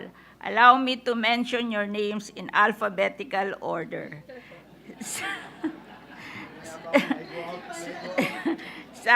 Sani Angara, Bam Aquino, Nancy Binay, Alan Peter Cayetano, Pia Cayetano, Laila de Lima, the late Miriam Defensor Santiago, Bato de la Rosa, Franklin Driron, J.V. Ejercito, Francis Escudero, Jingoy Estrada, Win Gatchalian, Richard Gordon, Bongo, T.G. Gingona, Gringo Honasan, Risa Hontiveros, Ping Lacson, Lito Lapid, Lauren Ligarda, our President Ferdinand Bongbong Marcos Jr., Amy Marcos, Manny Pacquiao, Robin Padilla, Kiko Pangilinan, Koko Pimentel, Grace Po, Ralph Recto, Bong Revilla, Tito Soto, Serios Menya III, Francis Tolentino, Rafi Tulpo, Sani Trillanes IV, Joel Villanueva, and Mark Villar.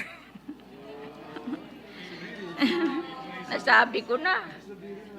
To the Senate Secretariat and our entire support family from OSAA, to the elevator attendants who welcome us with their smiles, to the administrative committee and technical staff who assist us in every hearing and plenary session and in managing the respective senators' offices. Maraming salamat sa inyong tahimik pero mahalagang papel sa ating araw-araw na trabaho. Hindi magiging maayos at makabuluhan ang aming paglilingkod kung wala ang inyong sipag, tiyaga, and professionalism. To my staff and team, thank you for standing by me every step of the way. To the incoming and remaining senators, we live in complex time. Fake news and malicious narrative now easily damage reputations and erode public trust.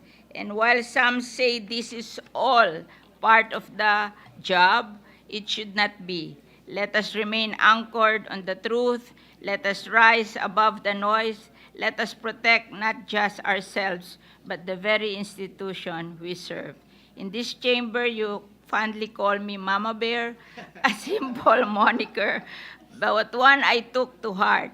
To be Mama Bear meant being fiercely protective, genuinely caring, and always dependable. I saw it as a gesture of trust and respect and a reminder to always show up, give my best, and look out for those around me. My term may be ending, but my commitment to public service remains. Hindi po natatapos ang paglilingkod sa pagtatapos ng termino. Sa halip ito ay simula ng panibagong paraan na makabuluhang ambag sa bayan. Salamat, Panginoon, sa biyaya ng pagkakataong makapaglingkod. Salamat sa aking mga kasamahan, sa mga kawani ng Senado, pati na rin ang iba't ibang sangay ng gobyerno na nakatrabaho at nakasalamuhan natin. At higit sa lahat, sa ating mga kababayan, sa kanilang tiwala at patuloy na inspiration. Maraming salamat. Maraming salamat. Mahal ka namin. Session suspended.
Mr. President, I move that we consider proposed Senate Resolution number 1375.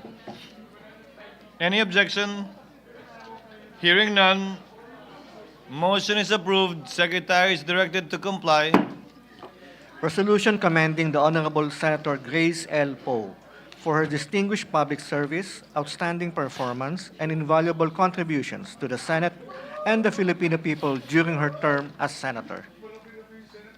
Majority Floor Leader.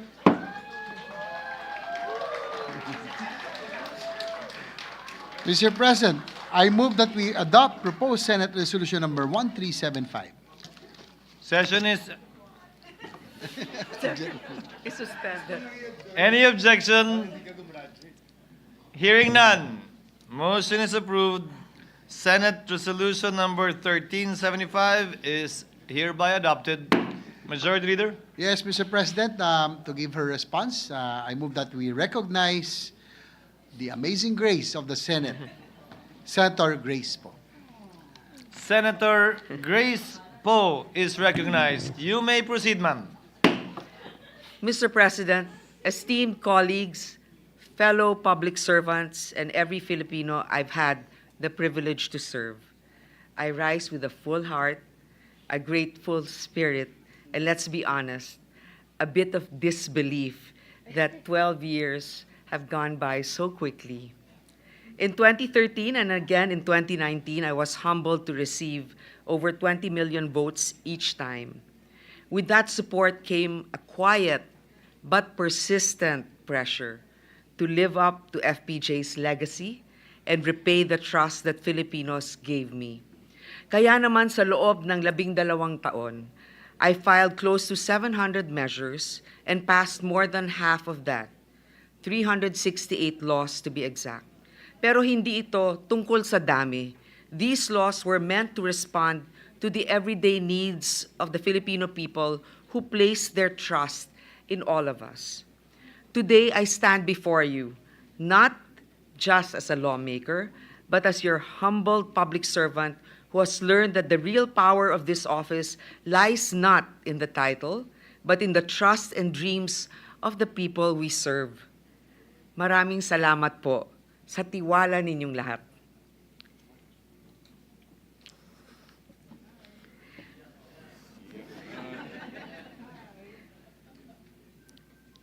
Serving as your senator has been a humbling experience.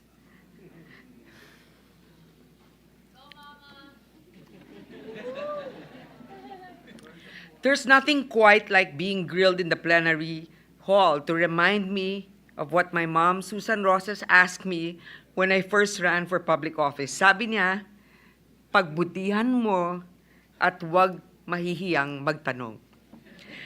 But truly, this job has kept me grounded, sometimes by gravity of the issues and occasionally by the weight of the paperwork.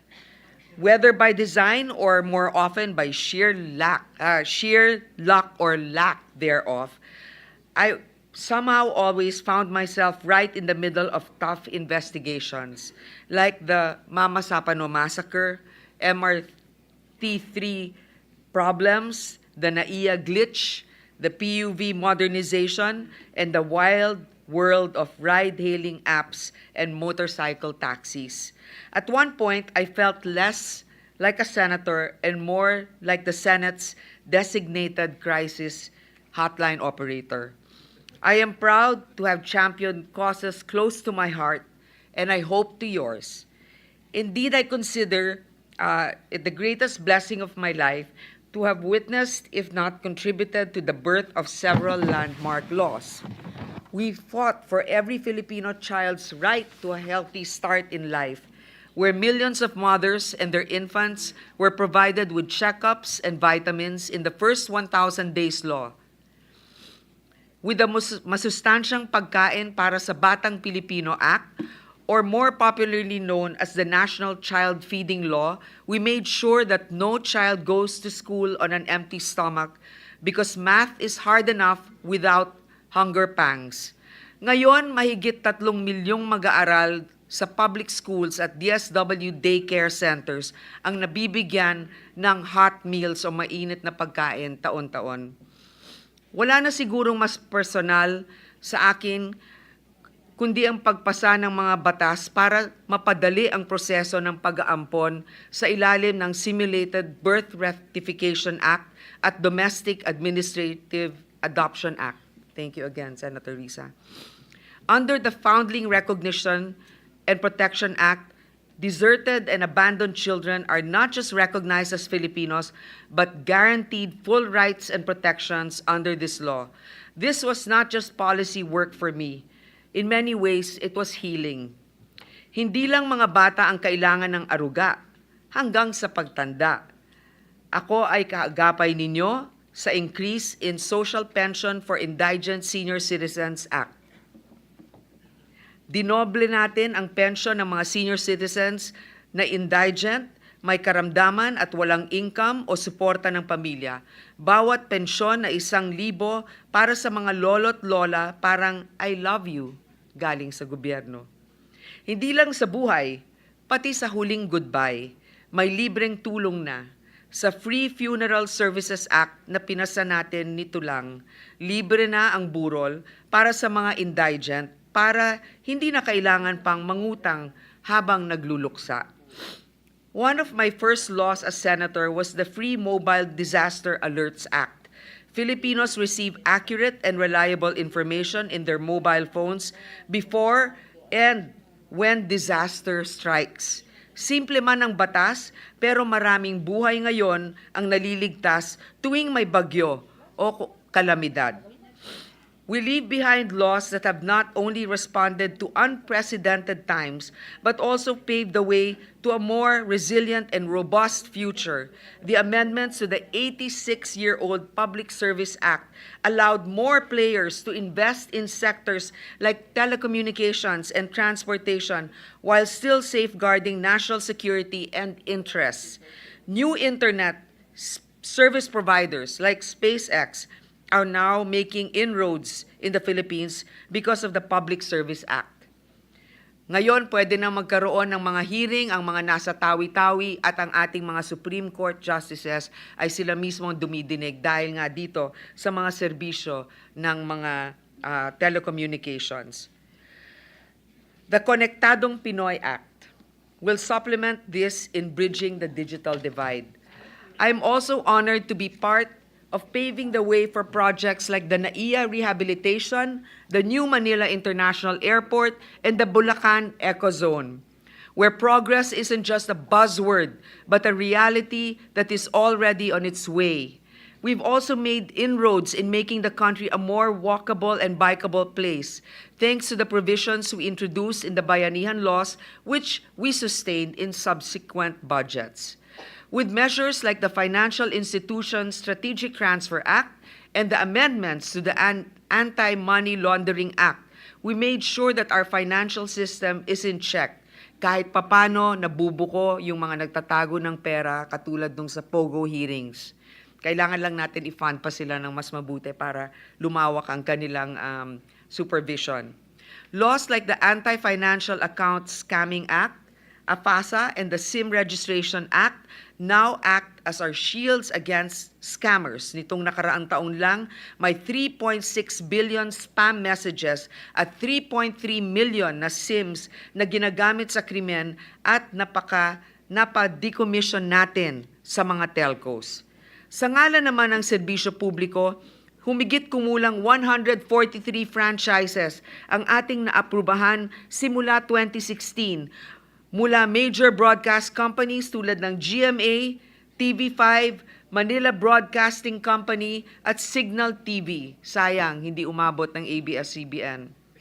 Religious broadcasters gaya ng Iglesia ni Cristo at CBCP, tatlong major telco players na Smart, Globe at Dito, water providers na Maynilad at Manila Water, power distributors tulad ng More Power at Negros Electric, pati na ang mga airlines gaya ng Skyjet at Air Philippines. Iba-ibang sektor para akong nangolekta ng diploma ng engineering sa kuryente at tubig, masters in ICT, pilot license, pati divinity. Para maiwasan ang buong araw ng pila sa mga transport offices, we also push for the creation and upgrade of 65 LTO offices, 3 LTFRB, and 3 Marina offices nationwide since 2016 para hindi na masyadong malayo ang biyahe ng ating mga kababayan para lamang kumuha ng lisensya at iba pang mga permits. Maliit na bagay pero malaking ginhawa para sa nagre-renew ng lisensya at nagre-rehistro ng kanilang mga sasakyan.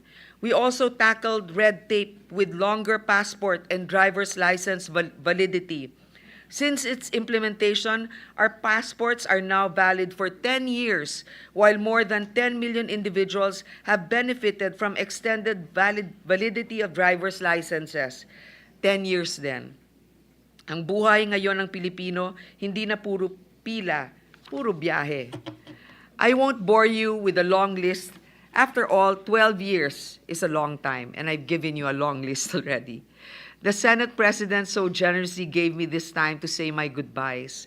But in that time, I'm proud to have worked on thousands of measures, survived endless hours of hearings, and collaborated with so many brilliant experts who made the journey worthwhile. The laws I mentioned earlier are just a small sample of what we accomplished together. So instead of a laundry list, let me just say it's been quite a ride. There are a few measures in the pipeline, bills we're hoping to pass in the 19th Congress, like the Revised Animal Welfare Act, but I leave that to all of you because I know a lot of you are animal lovers. Having had the privilege and occasional headache of chairing committees from finance, economic affairs to public services, banks, public information, and public order, I've learned that keeping your cool is just as vital as keeping your facts straight, especially during marathon hearings that last so long, our Mondays turn into Tuesdays and so on. My sincerest thanks to all the resource persons who braved the hot seat, survived the grilling, and somehow managed to keep us awake, maging ito man ay gulat o galit. To all government agencies who I have called upon during my hearings who are now marked safe. As I exit the Senate, I leave with no regrets. Of course, none of this would have been possible without the support of my colleagues, especially the able sponsors of the law I've mentioned, Senators Mark Villar, Senator Risa, several bills, in fact, and that are laws, Senator Bam Aquino, Senator Amy Marcos, Senator Alan Cayetano. Our hardworking Senate staff and Secretariat, Committee Secretariat, and the Filipino people who never failed to remind me sometimes loudly on social media of what truly matters. Thank you for keeping me honest, keeping me humble, and keeping me on my toes, and sometimes awake at night. To my fellow senators from past and present, and those incoming as well, the Senate is a chamber where only the prepared, not necessarily the popular, endure. I have it in your hands and your conscience. Every moment in these halls has been a teachable moment, and I can only hope that I have returned the same to each of you. Please permit me a final roll call. To my fellow graduating senators, my classmate since 2013, Senator Nancy Binay, Koko Pimentel, and also Senator Francis Tolentino, Bong Revilla, and also another classmate since 2013, Senator Villar. Congratulations. After years of debates, interpellations, and endless sessions, we can finally rest, or at least pretend we will. Alam ko si Nancy hindi, kasi babalik sa Makati. You've left your mark on this chamber and on me. To Senator Nancy, whose family history with mine is colorful, but whose friendship has never been black or white. Your sharp wit and radiant smile will surely brighten Makati City Hall. Senator Nancy, even if she's seemingly quiet, has the most insightful grasp of issues and has all the inside information. To the minority leader par excellence, Senator Koko Pimentel, who gave me the book that I will always cherish on 2004. Magkasama tayo since 2004. Insistent, unyielding, a true son of his father. My dad really admired your father, who valued being right over being popular. Thank you, sir. To the majority leader whose legal mind defended our seas with unwavering resolve, Senator Tol, I pray for your return. Senator Bong Revilla danced into the hearts of many and repaid that trust with meaningful bills in his third term, including bills for teachers and allowances for teachers, and always has a kind heart, who always helps those who are struggling in their campaign. I know you helped me in 2013. Thank you, Sen Bong. We await your return in the Senate. To the Villars, Mama Bear, Cynthia, who has shown quiet bear Mark the ropes. Mark's defense of the Maharlika bill was strong, and we look forward to Senator Camille's arrival. Thank you, Senator Cynthia, for helping us pass in the Senate the animal welfare bill. Thank you. Actually, talagang malaking tulong ito at pinagbigyan talaga ako ni Senator Cynthia. Sabi ko, last minute request. And dahil sanay na kahit hindi pa napapasa ang animal welfare bill sa House, nalagyan na niya ng funding sa susunod na bill ng livestock. Pero merong animal welfare category doon. Senator Mark, thank you also for your kindness always. To Senator, now Secretary Sani Angara, even if you're not exactly here in the chamber now, thank you for leading us as your steadfast chairperson of the Finance Committee, proving you can handle big numbers and bigger challenges. Now, as DepEd Secretary, we're counting on you to balance the classroom chaos with the same steady hand. And to the senators who will continue serving in the 20th Congress, congratulations. You get to work nonstop all over again. But seriously, your dedication has been the backbone of this Senate. And I am excited to see you carry the torch forward. Thank you, Senator Win, for ably steering hearings and personally attending TWGs. Ikaw ang pinakamasipag na staff ng Senado. We might as well rename the committee Waste and Win. Talagang laging handa, may notebook palagi. Thank you, Senator Joel, for your energizing brews, your jokes, your stories, and for standing with me when it truly counted. I am relieved that you are still here to champion important causes that are dear to my heart, like the welfare of our PUV drivers. For I know that someone as passionate and dedicated as you will continue to fight for always upholding the interest of the Senate as an institution. To the formidable Cayetano duo, Alan and Pia, few Senate twosomes are as formidable as you. Your incisive interpellations taught me much, and I hope I return the favor. But seriously, Senator Pia, you really read all the bills through, even the adoption bill, which you refined. Thank you so much, also for being a true advocate for health.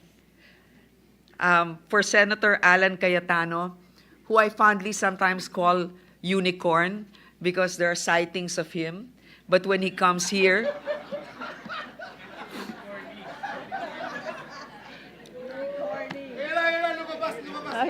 huh? Oh, there you go. I rest my case. But who always comes out when we need him and will always give valuable insights and interesting viewpoints in a debate. The new, ano nga yung ating bagong term ngayon, yung kay Bato? Bagong term, Batorni de la Rosa.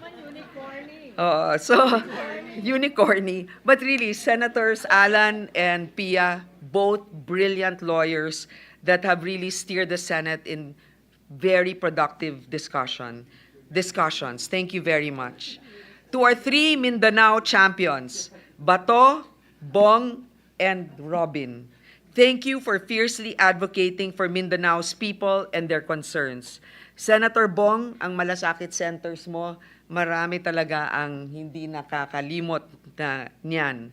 Senator Robin, alam namin, hindi ka palang senador, marami ka nang natutulungan at patuloy ang iyong pagtulong at hindi mo rin nakakalimutan ang mga kapatid mo sa industriya ng pelikulang Pilipino. Hindi man palaging nagkakatugma ang ating pananaw, pero alam nila pinaglalaban mo sa iyong pananaw ang tama para sa ating mga kasama sa industriya. Senator Bato de la Rosa, isa sa pinaka matapang na alam ko talagang ipaglalaban kung anong kanyang paniniwala. Kasama ko sa lounge, pinakamasayang kasama sa lounge. At alam kong hindi natatakot, hindi nagtatago dahil laging handa naman siya at pag merong hamon sa kanya, cool pa rin. At yung mga batas niya na ipinaglalaban ay talagang para din sa kapakanan ng ating military, ng ating mga kapulisan. Maraming salamat. To the two sons of Joseph of San Juan, let me finally settle this.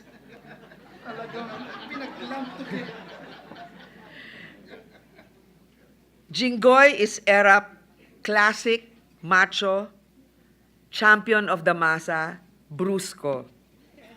JV is Erap plus sleek, sharp, yet still fueled by his father's warmth. A true kapatid. Pareho ka kayong kapatid, pero si JV hindi nakakalimot sa kanyang inaanak tuwing Pasko.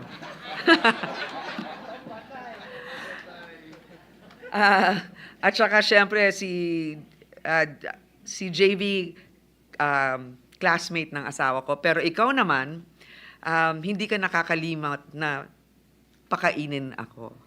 Palagi mo akong pinapadala ng pagkain. Maraming salamat.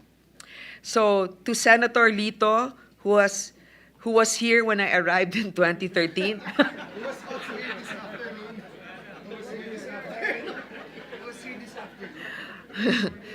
Who was here earlier, I can attest to that, and remains our steadfast pinuno today. Your pulse on the masses has softened and strengthened our legislation. To the ever-gracious Lauren Legarda, who is like fine wine, not just in looks, but in timeless causes. Hindi pa uso noon ang climate change at pinagtatawanan siya. Talagang desidido siyang ipaglaban ito. At ngayon, yan ang isa sa pinaka-importante nating issue. Pati kultura. True senators like Lauren fight long battles, not just viral trends. To our super ate Amy Marcos, who stood as a lone voice against the tide, proving that critic is a form of love.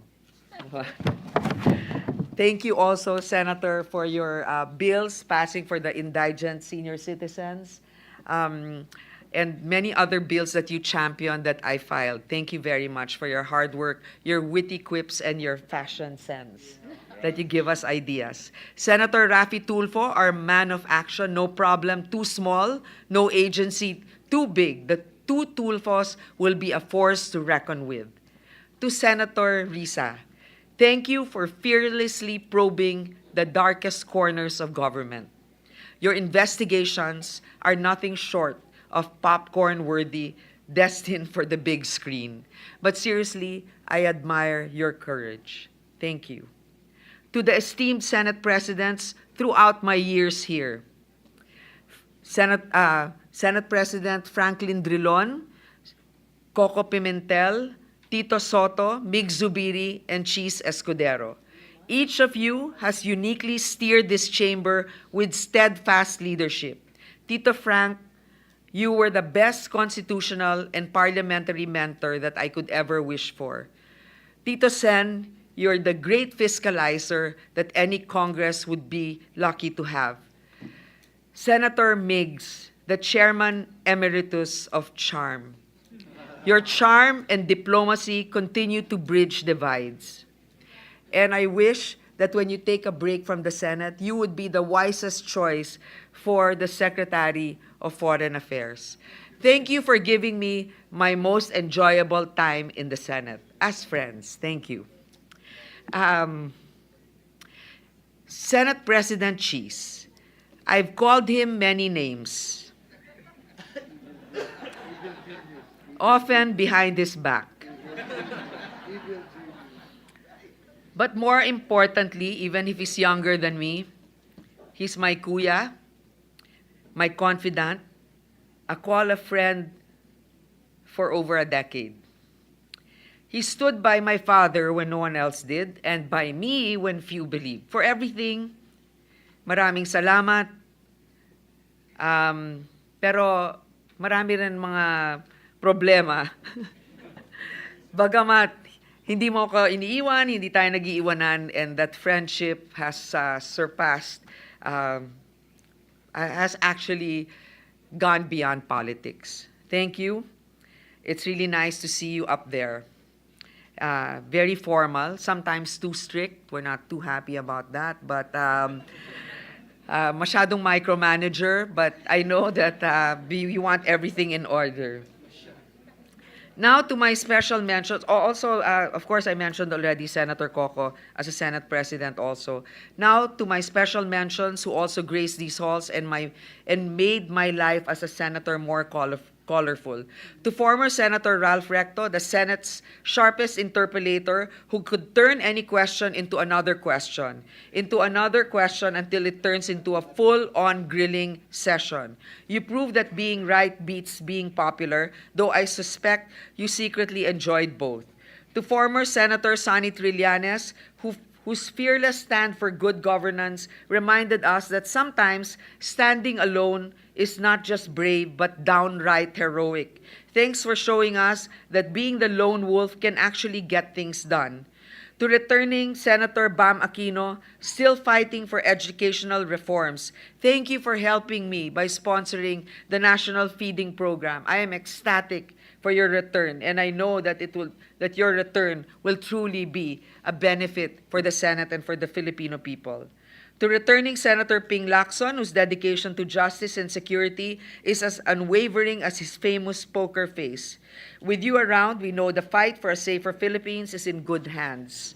And to former Senator Serge Osmeña, you are the steady hand, seasoned wisdom, and policy mentor during my early days here. Please know that your guidance helped me find my own voice and shape my view on governance, and for that I am grateful. Also to my seatmate, Senator Manny Pacquiao, I had the privilege of working with Senator Enrile, Senator Miriam Defensor Santiago, Senator Laila De Lima, Senator Dick Gordon. Okay. If I've forgotten, I'm sure this will be on the record anyway. And last but not the least, to my family.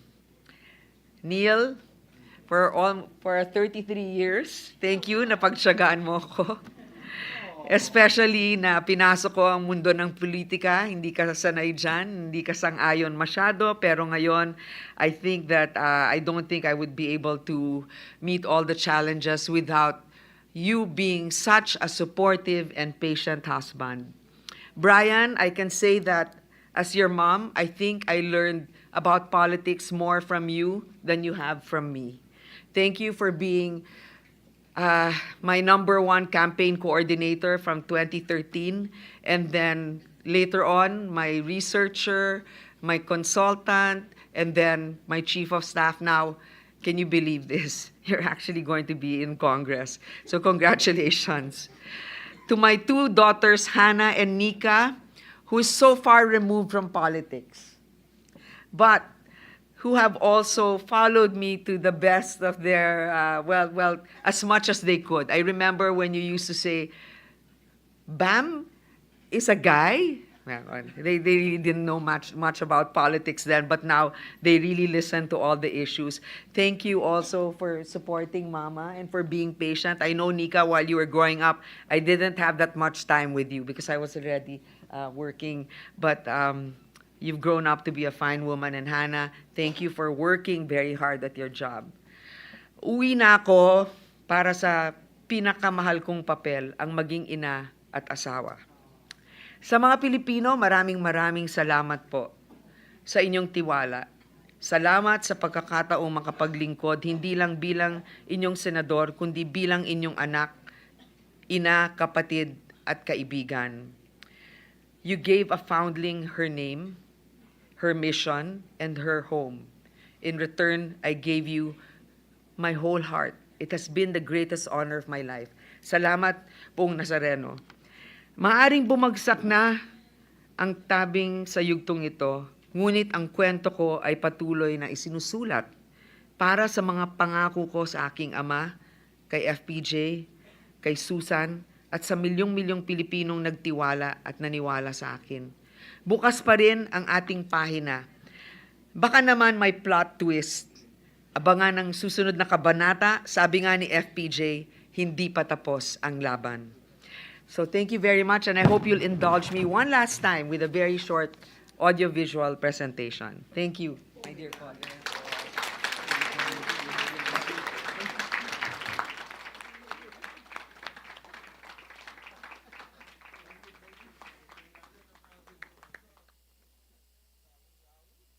Gustong maging senador. Para makatulong maibsan ang kahirapan. Paano mo gagawin yan? Ipaglalaban ko na may sapat na pagkain ng mga bata. Anak, pag nagawa mo yan, matutupad na rin ang pangarap ng tatay mo. Pati rin po sa inyo. Promise yan, ha? Promise po. Pagbutihan mo. Ang susunod na kandidato ay tatak, FPJ. Kahit bagito sa politika, nanguna siya sa 2013 senatorial election. Hinihiling ko po ang inyong patuloy na panalangin para naman maisulong natin ang programang makakatulong sa pinakamahihirap nating kababayan. Hindi lang basta nakapila ng hanggang 40 minuto, nakipagkwentuhan pa sa ibang sakay ng MRT kanina si Senador Grace Poe. Ang pagkakaroon ng publiko ng access o pagkuha ng impormasyon ay nakakatulong para paigtingin ang pananagutan at responsibilidad ng pamahalaan tungo sa pagtugon ng pangangailangan ng mga mamamayan. Government should not be in the business of making money. It should be in the business of service. Ang ating mga anak sa public school ay meron na makukunan ng pagkain. Ito po ang ating investment for the future. Sobra po laki ng first 1,000 days sa pamamagitan po ng mga gamot pong binibigay at mga prenatal check-up o wala pong bayad. Lahat po tayo tatanda. Ito ay kabayaran din sa pag-aaruga at pag-alaga na binigay sa atin ng ating mga magulang, lolo at lola.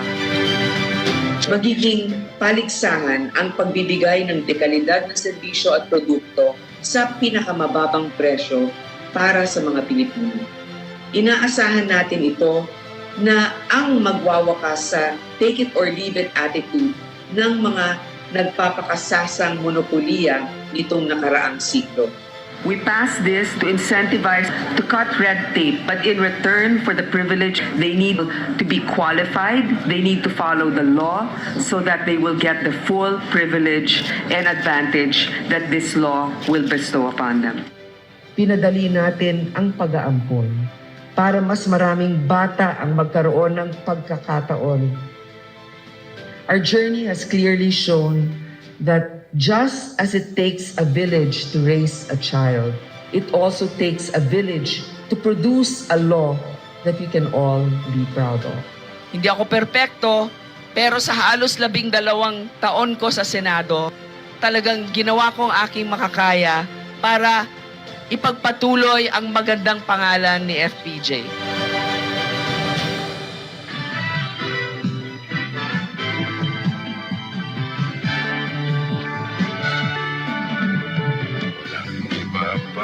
Sasarap sa pagtitinginan natin. Sana'y di na magwakas itong awit ng pag-ibig. Awit natin ay wag na wag makalimutan. Pangako ko naman na lagi kang pakikinggan. Magpakailanman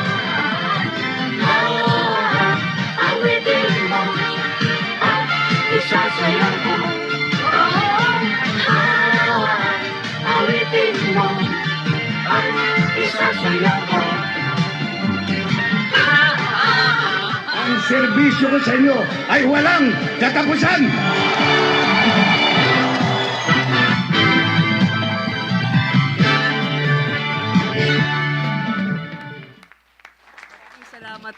Maraming salamat po. Isa pa palang colleague na kasama natin, presidente na kasi, kaya hindi ko na nabanggit. President Bongbong Marcos na nakasama natin as a colleague here. Thank you. Thank you, Senator Paul. Majority Floor Leader. Mr. President, I move that we consider proposed Senate Resolution number 1378. Any objection? Hearing none, Secretary is directed to comply. Resolution commending the Honorable Senator Ramon Bong Revilla Jr. for his dedicated service and invaluable contributions to the Senate and the Filipino people during his term as Senator. Majority Leader. Mr. President, I move that we adopt proposed Senate Resolution number 1378. Any objection? Hearing none, Resolution number 1378 is hereby adopted. Majority Leader. Mr. President, I move that we recognize ang Senador Pogi ng ating Senado, Senator Ramon Bong Revilla Jr. My good friend, Senator Bong Revilla is recognized. You may proceed, sir.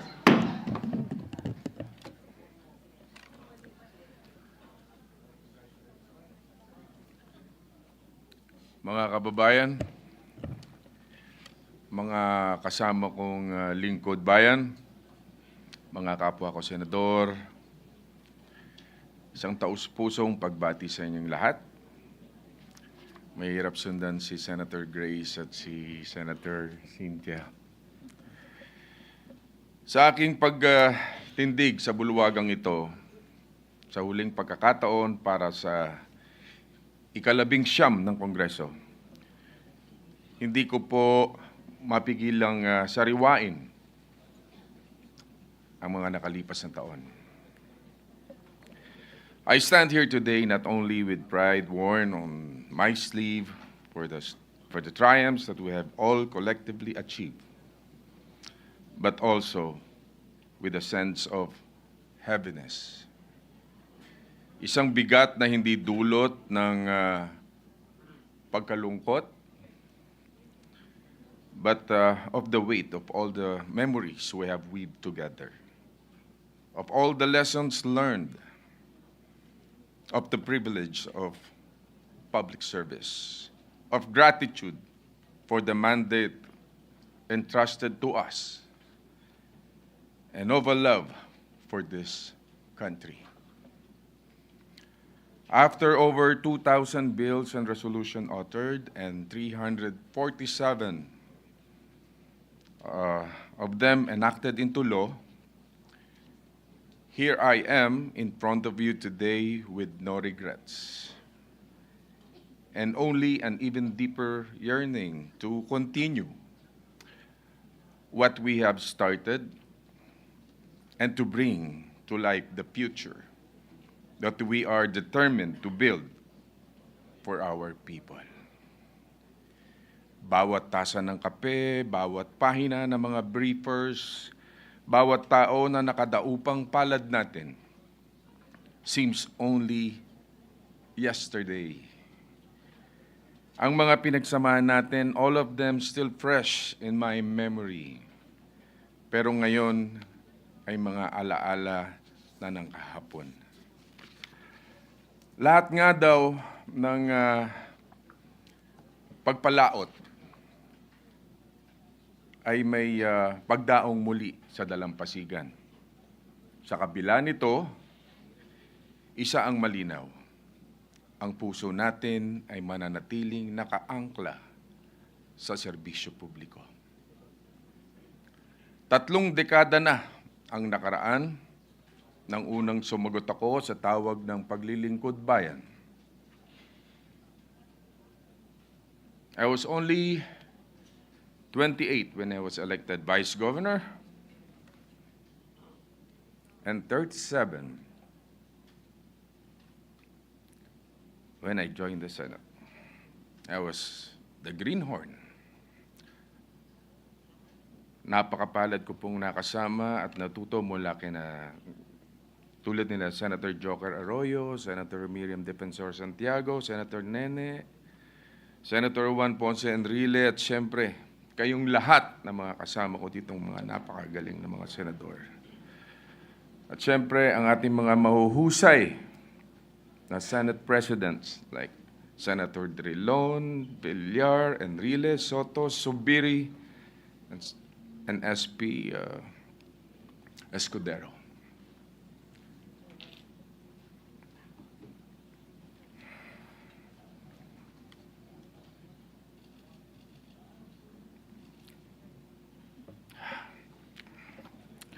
Mga leader na may natatanging tatak at talino sa paninindigan. Sa kanilang pamumuno, higit nating naitaguyod ang dangal ng Senado na ipagpatuloy ang ating paglilingkod sa sambayan ng Pilipino na may tapang at prinsipyo. At sa 30 taon na lumipas, taas noo kong masasabi na hinubog tayo ng karanasan na pinanday ng lahat ng mga leksyon sa buhay, honed and shaped into the public servant I am today. Ito ay sa kabila ng lahat ng mga dagok at pagsubok na waring malakas na alon na humampas sa aking paglalakbay. The truth is, there was a time I doubted ever coming back. Sapagkat hindi naman po kaila sa lahat ang aking kwento kung paano pinutikan ang aking reputasyon at pagkatao na matagal kong iningatan. The journey back here was not easy. Nagbalik ako sa Senado, hindi lamang ng may karanasan, kung hindi may mga pilat ng nakaraan. Ngunit gaya ng kawayang sumasabay ng imbay ng hangin at marunong yumuko, muli tayong tumayo, hindi lamang para sa ating sarili, kung hindi para sa lahat ng mga Pilipinong naniwala sa ating ipinaglalaban. Sila na hindi bumitaw, sila na lumamlam ng pagmamahal sa atin. For them whose faith is in us, never wavered. From them who know, appreciate, and trust our brand of service, one that is not driven by perfection, but by perseverance. Kaya naman sinuklian natin ang mga tiwalang pinagkaloob sa atin. Long hours spent in deliberation, all the times we burn the midnight oil to craft legislation that is not only beneficial, but genuinely impactful and echoing with the purposeful meaning. Puso, luha, dugo ang naging punla ng mga pangarap natin para sa ating mga kababayan. Unti-unti nating pinagtulungang tuparin. With one hand on my chest, I can confidently say that we gave them nothing less than our all. Hindi para sa papuri o pagkilala, ngunit bilang pagtupad sa sagradong tungkulin ng ating sinumpaan sa ngalan ng serbisyo publiko.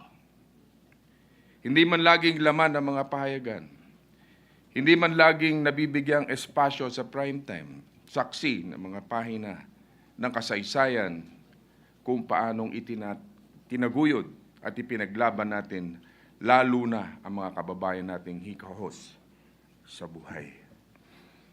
I am proud to have served this institution for 3 terms. 3 terms where I learned from the best and most brilliant minds. 3 termino kung saan binigyan ako ng pagkakataon na humabi ng mas matibay na koneksyon sa ating mga kababayan. And in this 19th Congress, like all the ones before it, we passed laws that will outlive us. Our legislative accomplishments that have become landmark laws on social justice, education, health, economic recovery, the welfare of our workers, and the marginalized. Mga batas na hindi lamang may silbi kung hindi dama ng ating mga kababayan. Dahil sa huli, hindi lamang ang mga mabulaklak na salita na umalingaw-ngaw sa bawat sulok ng institusyong ito ang mahalaga, kung hindi ang tunay na epekto nito sa pagtaas ng antas ng pamumuhay ng bawat Pilipino. How these laws have brought them a step closer to the fulfillment of their dreams and aspirations. This is our legacy more powerful than the portrait spread across our halls. And while we have every reason to hold our heads high for all we have achieved thus far, we are even more grounded and humbled by the realization of our mission is far from over. It is true that there is still much to be done, but I look at it more than just a challenge, but as a fountain of strength from which we will draw our purpose even more. As I flip to the next page of this story called life, it is only proper to not only look back, but give thanks. To my colleagues, we were thrust into a period in our history where we were tested by one global crisis after the other, and all of epic proportions. Hindi naging madali ang laban, taya ang buhay. Pero nanatili tayong tapat sa ating mga sinumpaang tungkulin at tapat sa bayan. For the battles we fought together and from across the aisle during debates and interpellations, thank you, mga kapatid. To the Senate Secretariat, na mga dalaga at binata lamang noon, ngayon ay kasabay ng pagputi ng inyong buhok. At pagkabihasa na sa paghubog ng mga batas, ay saludo po ako sa inyo. Thank you. Sa mga pages sa Senate at Senate media, mga kasapi dito natin sa mga usaa, mga nasa lounge, sa lahat ng ating mga nakasama dito, maraming salamat po. At syempre to our hardworking staff, maraming salamat sa pakikipaglaban sa likuran namin. The world may not know, but the work you do waters the seeds of our vision. Sa aking may bahay, Mama, sa aking mahal na pamilya, sa inyo ko hinuhugot ang aking lakas. Thank you for the steadfast support and enduring love. What I gave the country, you gave up for me. Higit sa lahat ng Pilipino na nagbigay sa kanila, ng kanilang tiwala, sa kabila ng pangahamak sa mga artistang tulad ko, nanatili kayong mulat sa katotohanan ang puso ni Bong Revilla noong paman ay laging para sa ating mga kababayan. Utang ko ang lahat ng aking nakarmit, ang aking lahat ng narating, kundi dahil sa inyo. Kayo ang kaluluwa ng bawat titik at letra ng mga batas na inukit sa kasaysayan sa ngalan ng inyong kapakanan. It is my hope that you have felt me as your senator. Hindi lamang salita, kung hindi sa action. It pains me to have faced defeat in the elections, not for the loss of title or position, but for the missed opportunity to continue the honor and privilege of being the voice of our people in this chamber. Pero hindi naman po ako nangangamba dahil nandito lahat ang mga magigiting at mahuhusay nating senador na tulad nating mapagmahal sa bayan. And while I will never regret fighting the good fight for our people, the only sorrow that lingers in my spirit is in this: the dreams left deferred, as well as the reforms we were still so ready to pursue and fight for. Pero sa nakatakdang panahon, alam natin na ang panghihinayang na ito ay mapapalitan ng kalinawan, na ang mga tanong ay matutumbasan din ng kasagutan. And by God's grace, in His perfect time, ang paglalagom ng yugtong ito ay magbubunsod ng pagbabaling ng bagong pahina.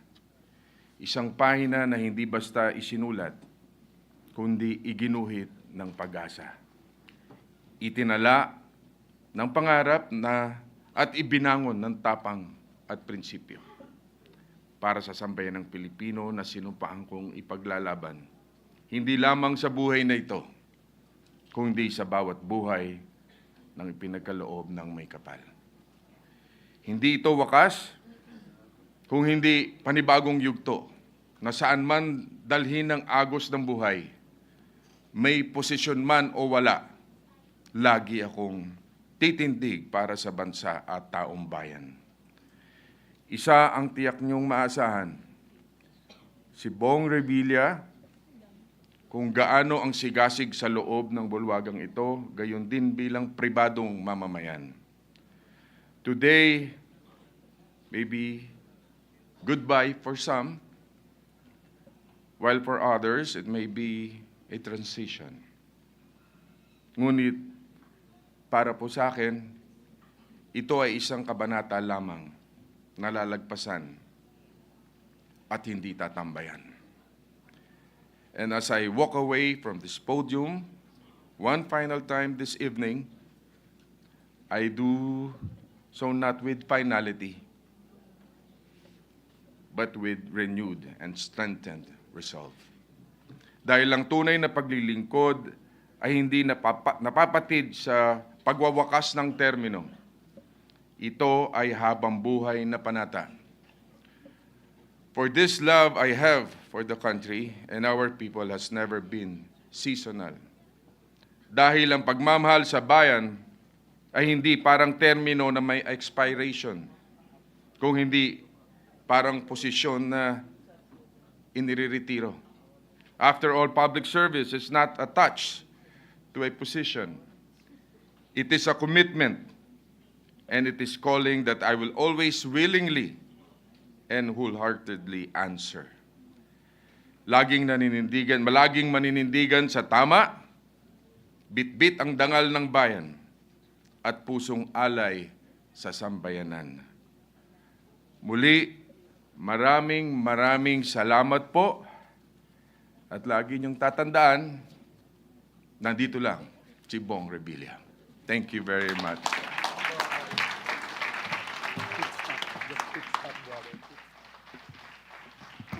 Session is suspended.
Majority Floor Leader.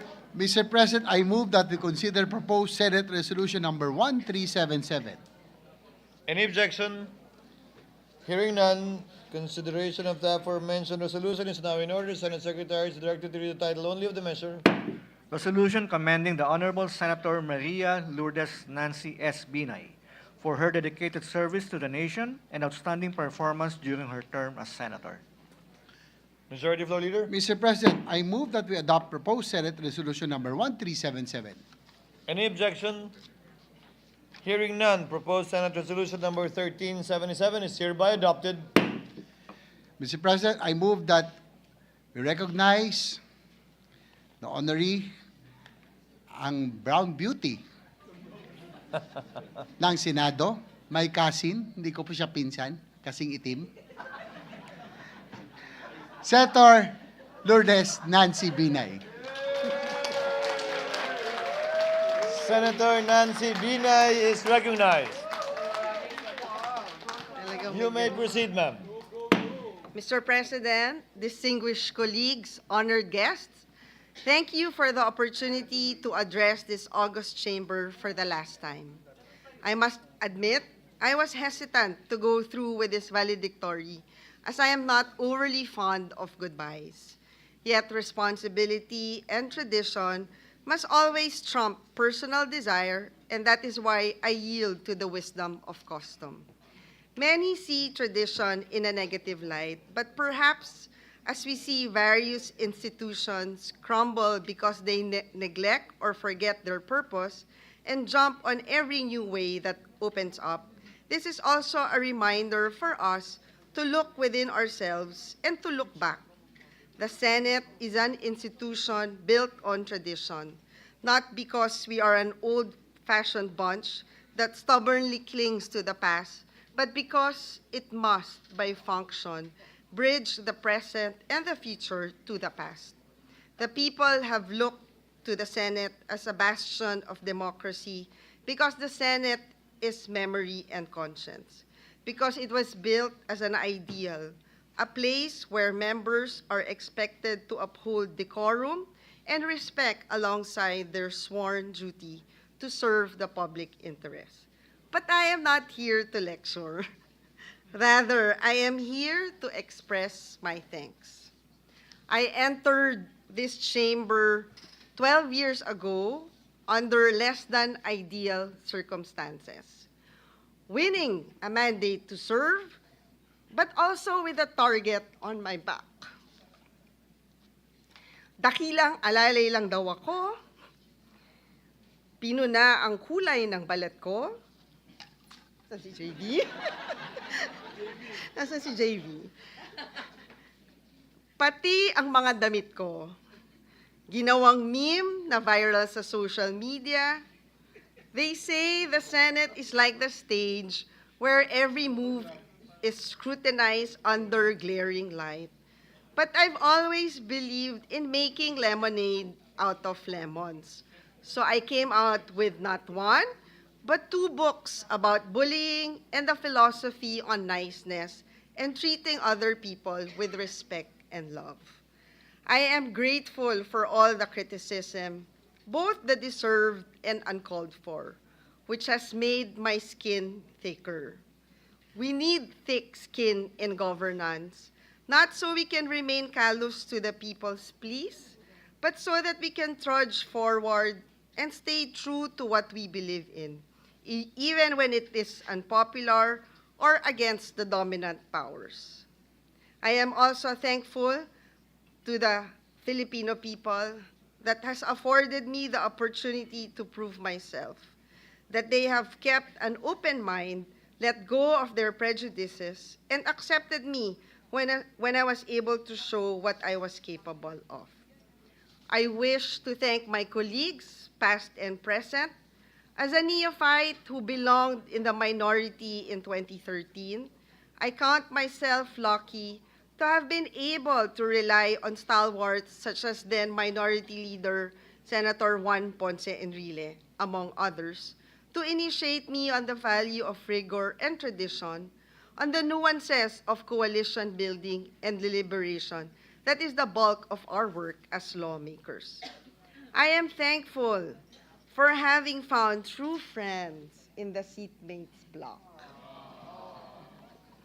Our work is difficult and asks so much of us. I owe my survival on having friends like you who made working fun despite all the challenges. Maraming salamat sa Senate Secretariat, ang unsung heroes ng kamarang ito. Lalo na po sa mga nakasama ko noong ako'y naging chairman ng Committee on Accounts. Nakasama kong nag-iikot halos kada linggo sa new Senate building. Maraming salamat din sa mga COMSEC na na-assign sa lahat ng aking chairmanship. You are the bedrock upon which all our meaningful work is built. To my staff,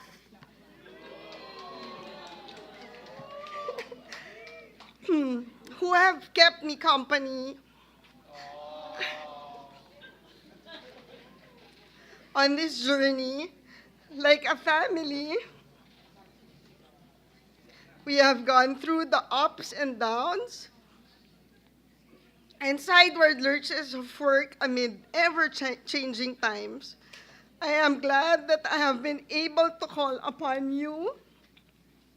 I am confident that from here on, you will continue to make a difference wherever you choose to serve.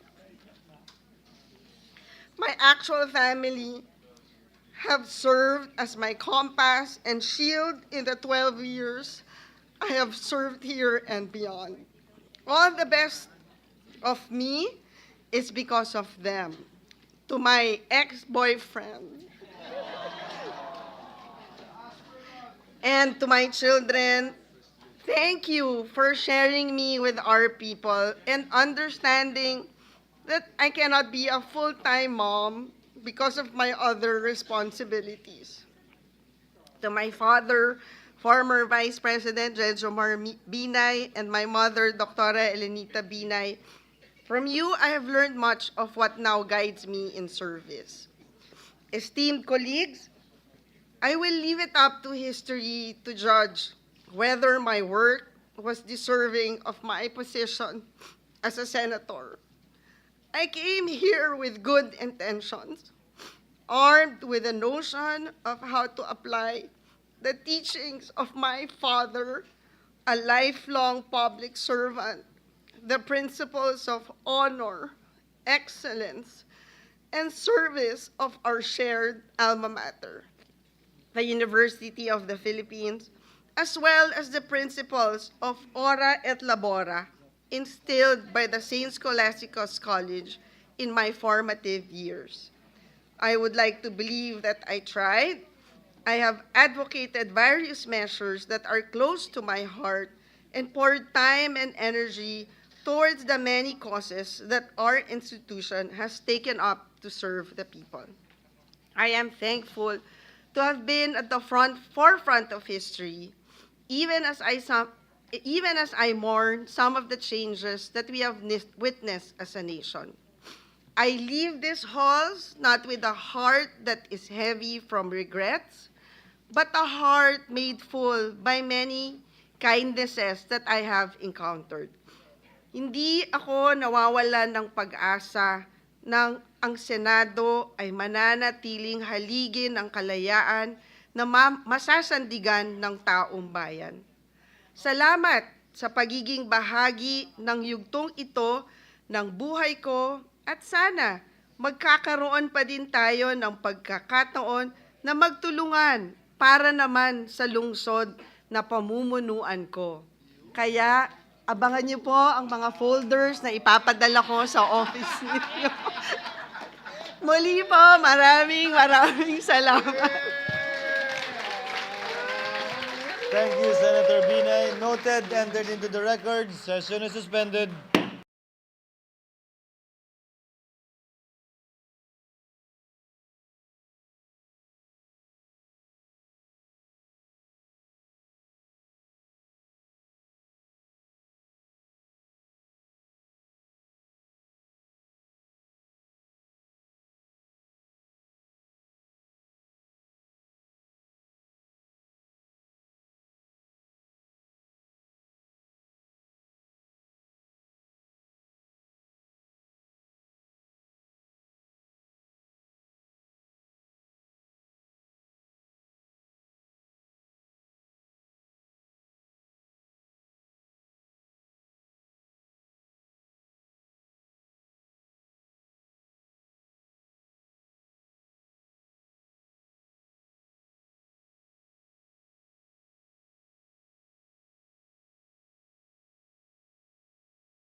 Majority Floor Leader. Mr. President, I move that we consider proposed Senate Resolution number 1374. Any objection? Hearing none, Senate Secretary is directed to read the title only of the measure.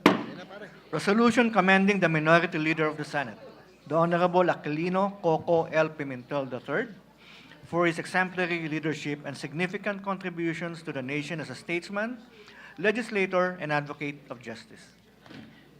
Majority Floor Leader. Mr. President, I move that we adopt proposed Senate Resolution number 1374. Any objection? Hearing none, Senate Resolution number 1374 is hereby adopted. Mr. President, I move that we recognize the honoree, our Minority Leader, ang kokote ng Senado, Senator Aquilino Koko Pimentel III. Our distinguished Minority Floor Leader, Senator Koko Pimentel, Thank you. is recognized. You may proceed, sir. Thank you, Mr. President. Mr. President, my dear colleagues, our Senate staff, our Senate Secretariat, our guests, my Commander-in-Chief is also here, our dear countrymen. Magandang gabi po sa inyo lahat. I am about to deliver my valedictory speech. This is one perk of being a senator which I would relish the most. My father was the valedictorian of all his classes throughout his academic life, from elementary, high school, college, and even up to College of Law. I was never a valedictorian, but I still get to deliver a valedictory speech. Swerte ko naman.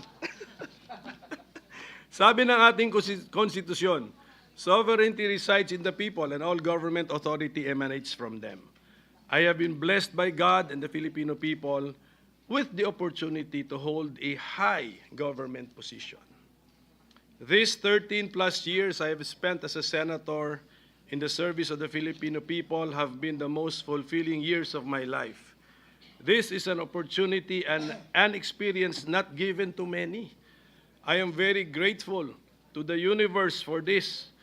Who would have predicted or who would have thought that this would happen to an introvert person like me? My Senate journey began not in the usual way, but through an extraordinary and unique experience that tested our resolve and faith in the democratic process. But I am grateful that what began as an electoral protest has since grown into a relationship marked by mutual respect, collaboration, and even friendship. A reminder,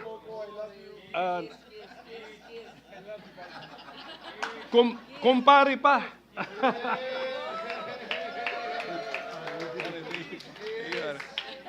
So a reminder that in the end, we are all here to serve the Filipino people. So let me go back to the decision which allowed me to be part of this chamber, Mr. President. Siguro nalimutan na nila, pero hindi ko po nalilimutan. Yung mga senador who voted to allow me to sit in the Senate in my protest way back in August 11, 2011. Pia Cayetano. So, hindi ko nalilimutan yun, Pia. So thank you very much. Bong, baka nalimutan mo na, but you were part of it. Thank you very much, Bong. And of course, returning Senator Kiko Pangilinan and former Senator Greg Onasan and Sonny Trillanes, and also Lito Lapid was a member of the set. And I just want to make it of record, Mr. President, the justices from the Supreme Court who made possible my stint as a senator, then Senior Associate Justice, the chairman of the set, Antonio Carpio, Associate Justice Teresita Leonardo de Castro, and Associate Justice Arturo Brion. So this chapter in my life, while unconventional, set the tone for the kind of public service I aspired to offer. One rooted in truth and justice, constitutionalism, rule of law, and the unwavering dedication to serve the people's interest. napansin nga ni Senator Risa Ontiveros, because this is our last day, so I'm about to end my tenure as a senator. Sabi niya, ang bookends ng political life mo, andito si Comelec sa umpisa, andito pa rin si Comelec sa dulo. So, because if you remember, my dear colleagues, last December 11, 2024, you were already congratulating me. Oh, but that was 6 months ago. So 6 months later, hindi pa rin tapos ang issue na yon. So I hope nagdilang anghel kayo nung 6 months ago, Mr. President. In 2016, this chamber entrusted me with the honor of being Senate President, a role previously held by my father, Senate President Nene Pimentel. Can I reveal, Ma'am Lauren, can I reveal that ikaw may kasalanan nito? Yes, opo. Wala po akong ambisyon. Ako po'y tinawagan ni Senator Lauren at sinabihan na, mag-ambisyon ka maging Senate President. Okay, so for 22 months, I endeavored to uphold my vision of a Philippine society which is just and fair, which saves and shares, scientific, peaceful, educated, healthy, democratic, and which is most of all happy and free with overflowing love of God and country. So passing a law is a collective effort. So together, all of us, during my time as Senate President, we shepherded, we started and/or passed landmark measures. Free tuition, free irrigation, the wage increases for public servants, the doubling of the base pay of military and uniform personnel, free public Wi-Fi, and extended the validity of passports and driver's licenses, care of Senator Grace po, the Bangsamoro Organic Act, Mig sa'yo to, no? This is the effort of Migs Subiri, the universal access to quality tertiary education, the train law, especially that aspect which lowered personal income tax rates, the ease of doing business, Mental Health Act, to name a few.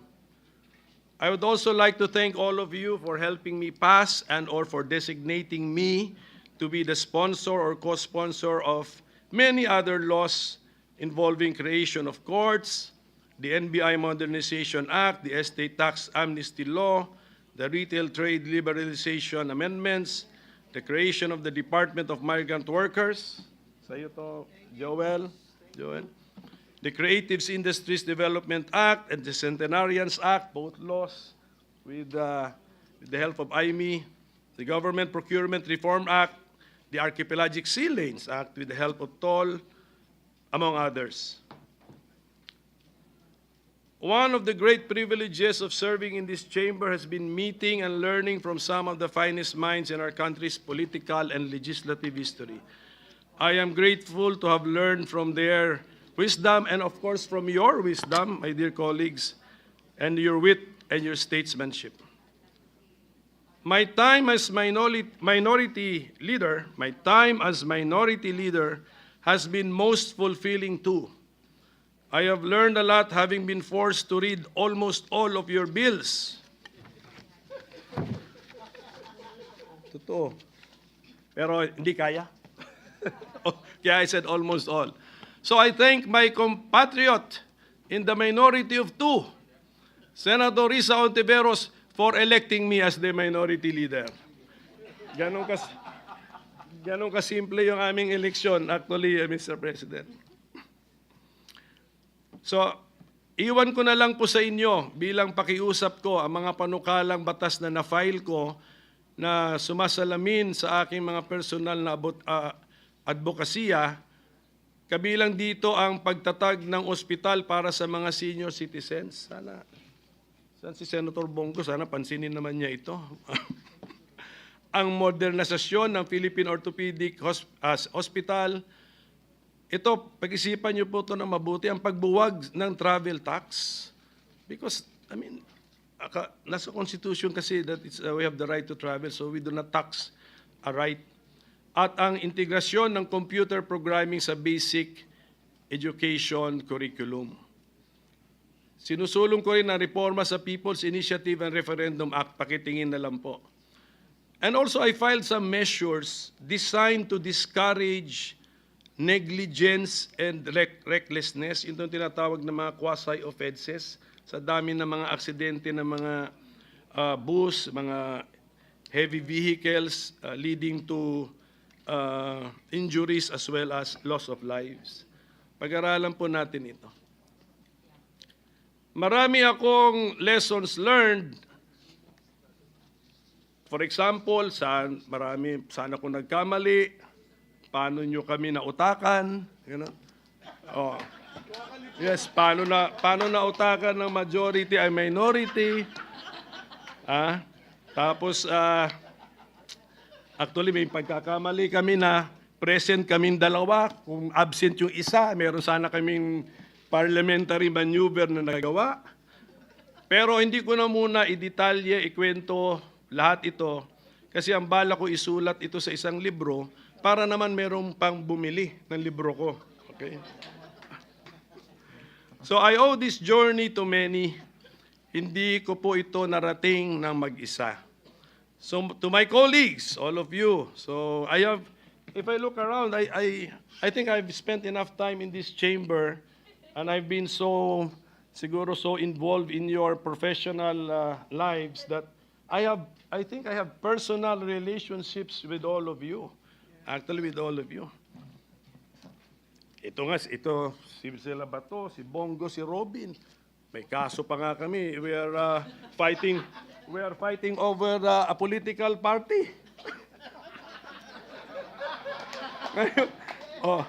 And because of that,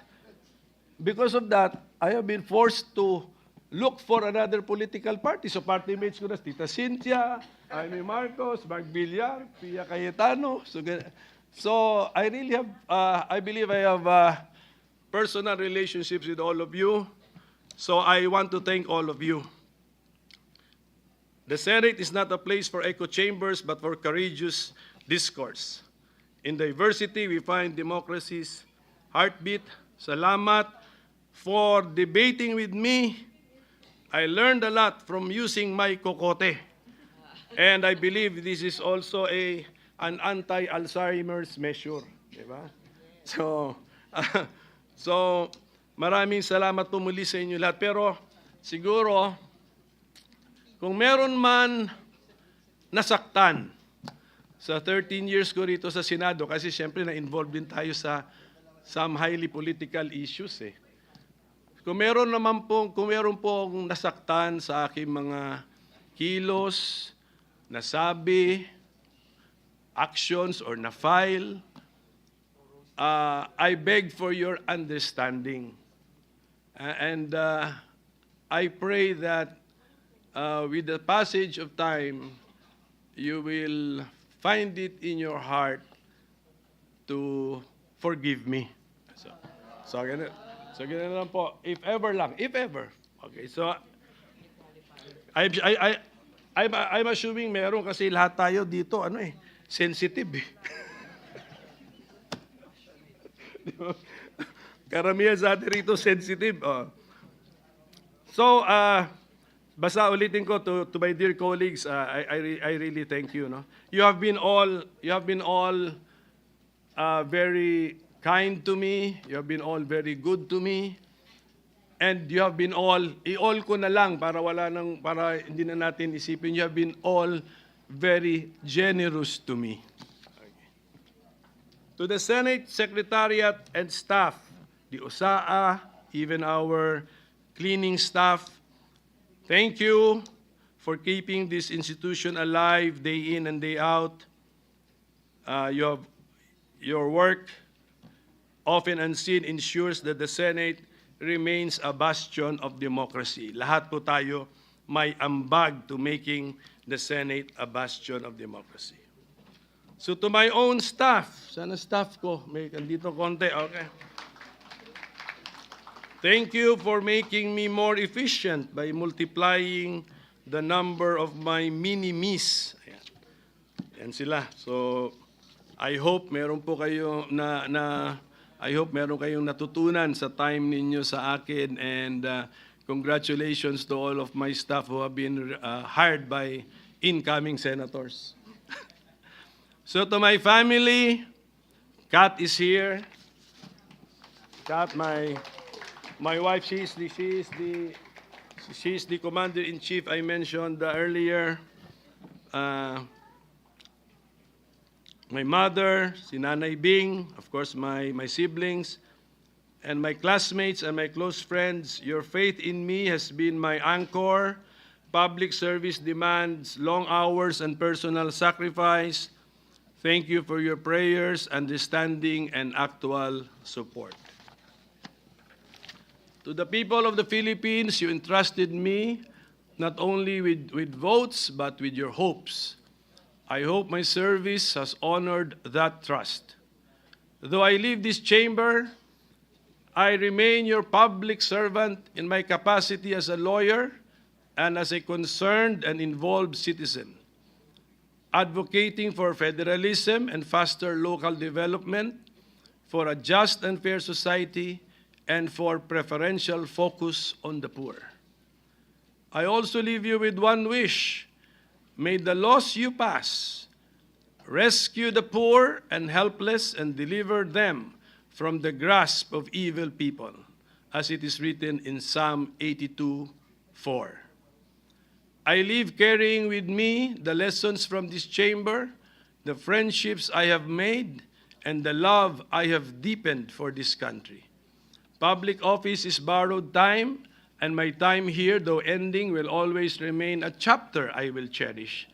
It has been the honor of my life to serve you as Senator of the Republic of the Philippines. Maraming salamat po sa sambayanang Pilipinas. Thank you, Senator Pimentel. Duly noted and entered into the record. Session is suspended.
Majority Floor Leader.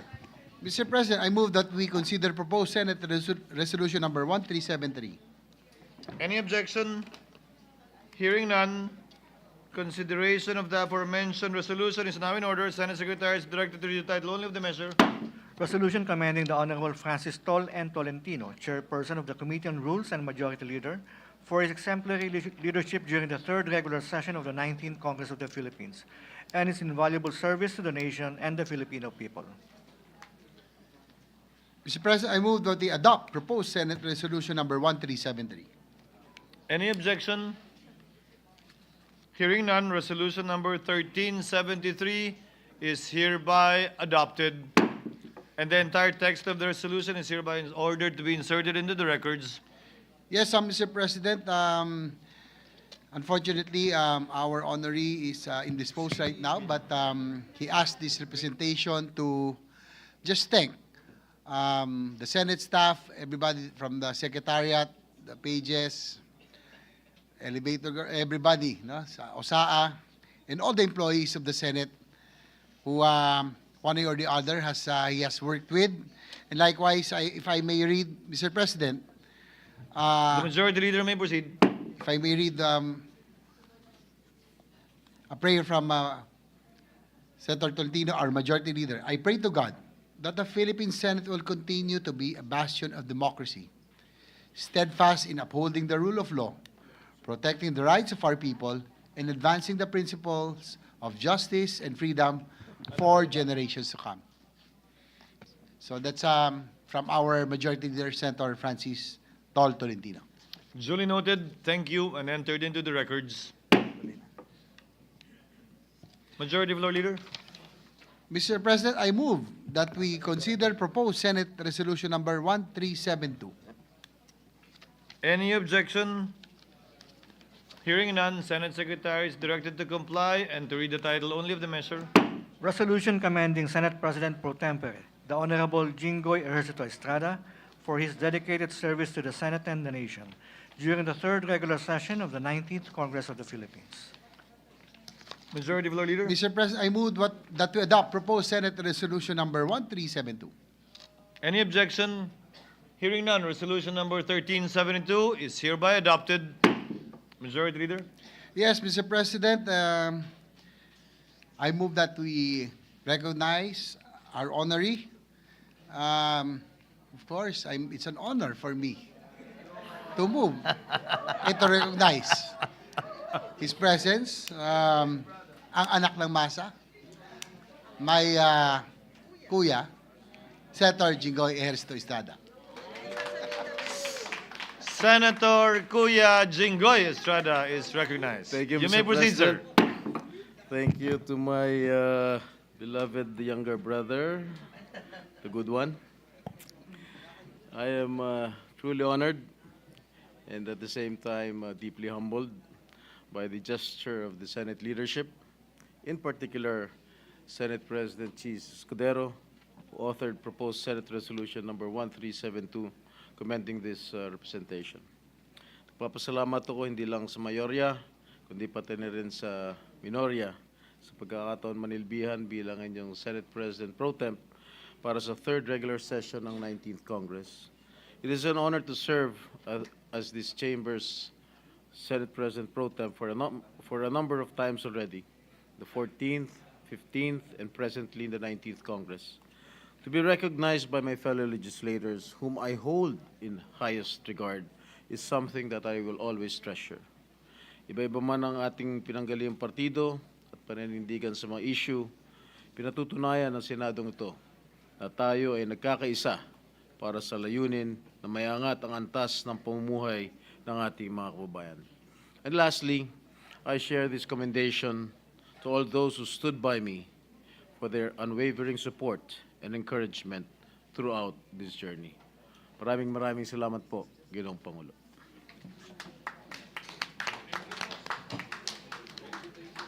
Wala akong kopya ng mabasahin. Session is suspended.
Mr. President, I move that we consider proposed Senate Resolution number 1382. Any objection? Hearing none, proposed Senate Resolution 1382 is now in order. Senate Secretary is directed to read the title only of the resolution. Resolution declaring as read and approved the journal of the 56th session of the Senate. Majority Leader. Mr. President, I move that we adopt proposed Senate Resolution number 1382. Any objection? There being none, proposed Senate Resolution number 1382 is hereby adopted. Majority Leader. Mr. President, I move that we consider proposed Senate Resolution number 1383. Any objection? Hearing none, the motion is approved. Consideration of proposed Senate Resolution number 1383 is now in order. Senate Secretary is directed to read the title only of the resolution. Resolution authorizing the production and distribution of 20 printed and 100 digital copies of the Journal and Record of the Senate for the third regular session of the 19th Congress of the Philippines. Mr. President, Majority Leader. Mr. President, I move that we adopt proposed Senate Resolution number 1383. Any objection? Hearing none. Proposed Senate Resolution number 1383 is hereby adopted. Majority Leader. Mr. President, I move that we consider Senate Concurrent Resolution number 27. Any objection? Hearing none. Proposed Senate Resolution consideration of Senate Concurrent Resolution number 27 is now in order. The Secretary is directed to read the title only of the measure. Concurrent resolution providing for the adjournment sine die of the third regular session of the 19th Congress of the Philippines not later than 12 o'clock midnight today, Wednesday, June 11, 2025. Majority Floor Leader. Mr. President, I move that we adopt Senate Concurrent Resolution number 27. Any objection? Hearing none, Senate Concurrent Resolution number 27 is hereby adopted. Majority Floor Leader. Mr. President, in conformity with the Senate Concurrent Resolution we have just adopted, I move that the committee of the Senate, as provided therein, be composed of Senators Joel Villanueva, Alan Peter Cayetano, and Ronald Bato de la Rosa. Any objection? Hearing none, the aforementioned senators are so designated. Majority Leader. Mr. President, I believe that some of our colleagues concluding terms as we near the end of the 19th Congress. They are Senators Cynthia, Villar, Grace Paul, Ramon Bong Revilla Jr., Maria Lourdes Nancy Binay, the Minority Leader Senator Koko Pimentel III, and this representation, and Senator Francis Tolentino.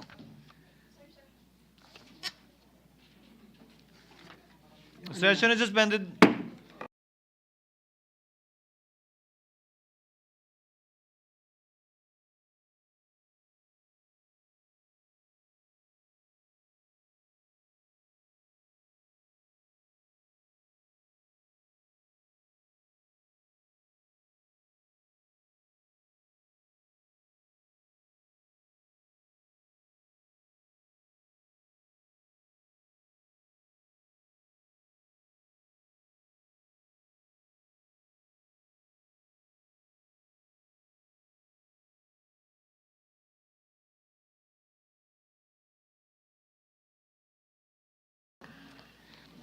Mr. President, I withdraw the previous motion. Mr. President. So withdrawn. We are in receipt of the Conference Committee report on the disagreed provision of Senate Bill number 3000 and House Bill number 10270, the bills institutionalizing the career progression system for public school teachers and school leaders and appropriating funds therefore. With that, I move to recognize the chairperson of the Senate panel, Senator Win Gatchalian, to give the highlights of the Conference Committee report. So move, Mr. President. Any objection? Hearing none, Senator Gatchalian is recognized. You may proceed, sir. Thank you, Mr. President. Thank you, Majority Leader. Mr. President, distinguished colleagues, as the lead conferee of the Senate panel, I have the honor of submitting for ratification a copy of the Bicameral Conference Committee report on the disagreeing provisions of Senate Bill number 3000 and House Bill number 10270, otherwise known as the Career Progression System for Public School Teachers and School Leaders Act. The Senate and the House panels have met and discussed every possible way to work out a reconciled version of our respective bills. Through this proposed measure, we seek to institutionalize the career progression system for public school teachers and school leaders, aiming to promote their professional development and career advancement. It provides a structured pathway for career growth, whether in teaching or school administration, anchored on merit, competence, and professional standards. To expand advancement opportunities, the Department of Budget and Management is mandated to create new position titles for Teacher 4, Teacher 5, Teacher 6, Teacher 7, Master Teachers 5, Master Teacher 6, School Principal 5, and include the same in the Index of Occupation Services, occupational groups, classes, and salary grades. Equally important, the bill aligns salaries and benefits across teaching and school administration career lines. Under this proposed measure, a Master Teacher 2 will now have the same salaries, benefits, and other privileges as a School Principal 1. A Master Teacher 3 will be equal to School Principal 2, and Master Teacher 4 to School Principal 3, and Master Teacher 5 to School Principal 4, a Master Teacher 6 to School Principal 5. And to ensure inclusivity, the bill also mandates free support programs for those who may not initially meet the assessment standards, reaffirming that no teacher or school leader will be left behind. Mr. President, these are just among the salient features of the proposed measure. Sa kabuuan, ang panukalang ito ay higit pa sa reforma at istruktura.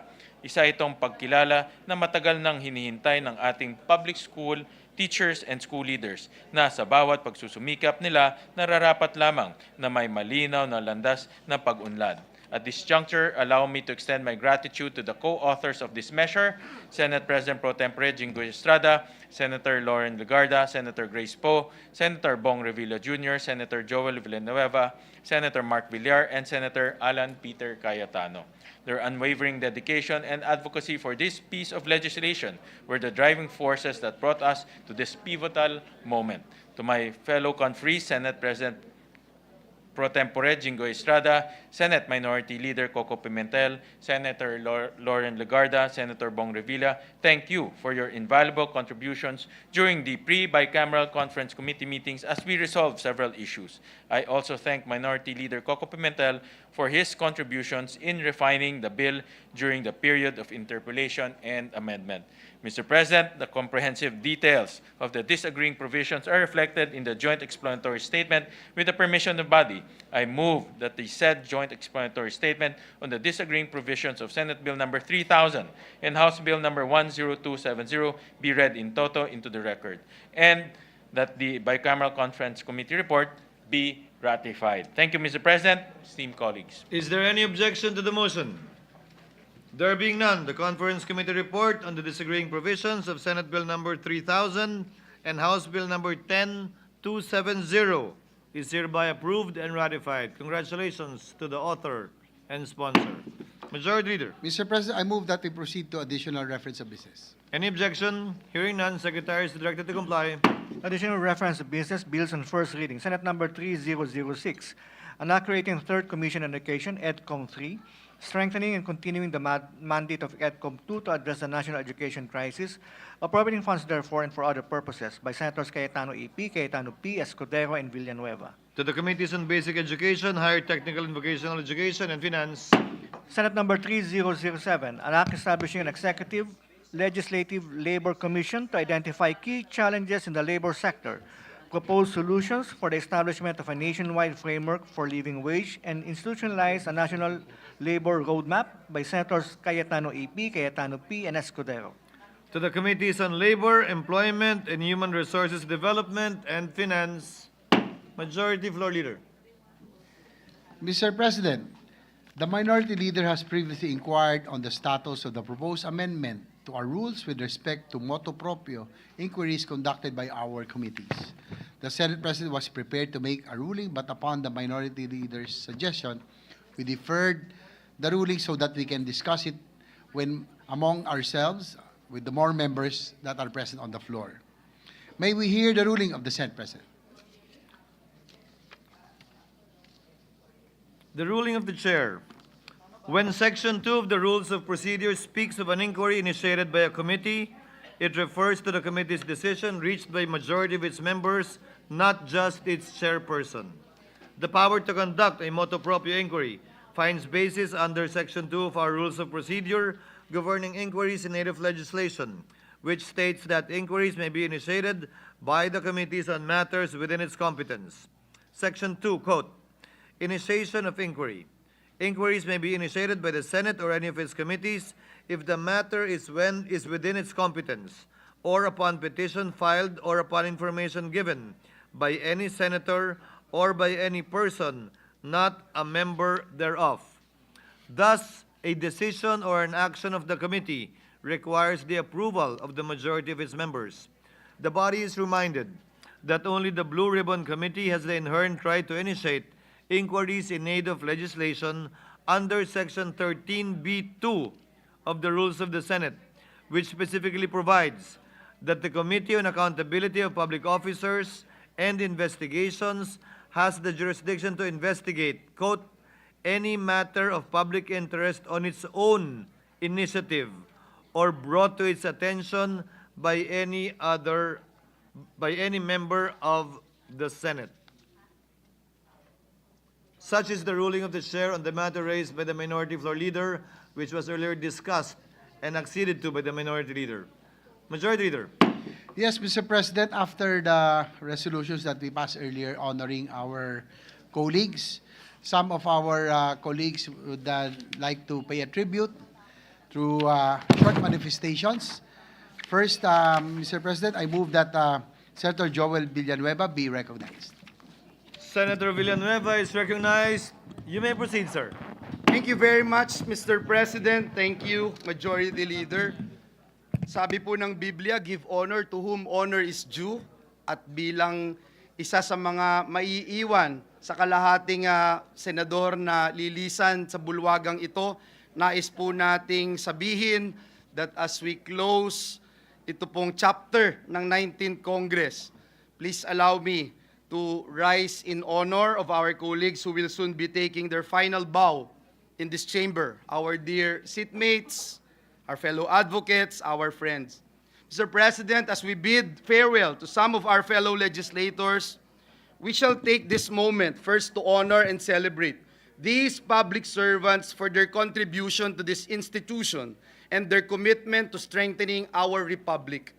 We speak of my seatmate, my kapatid, Senator Nancy Binay, our minority leader, former Senate President, my brother, Senator Koko Pimentel, our amazing grace of the Senate, Senator Grace Poe, Senator Ramon Bong Revilla Jr., ang idol ng bayan, Senator Francis Tolentino, and our Mama Bear, the principal of the Senate, Senator Cynthia Villar. There is a saying in the book of Proverbs, Mr. President, that reminds us all, and I quote, that the memory of the righteous is a blessing. Close quote. Today, we bless this institution in our country by remembering the service, the contributions, and the legacies of our colleagues who are completing their term.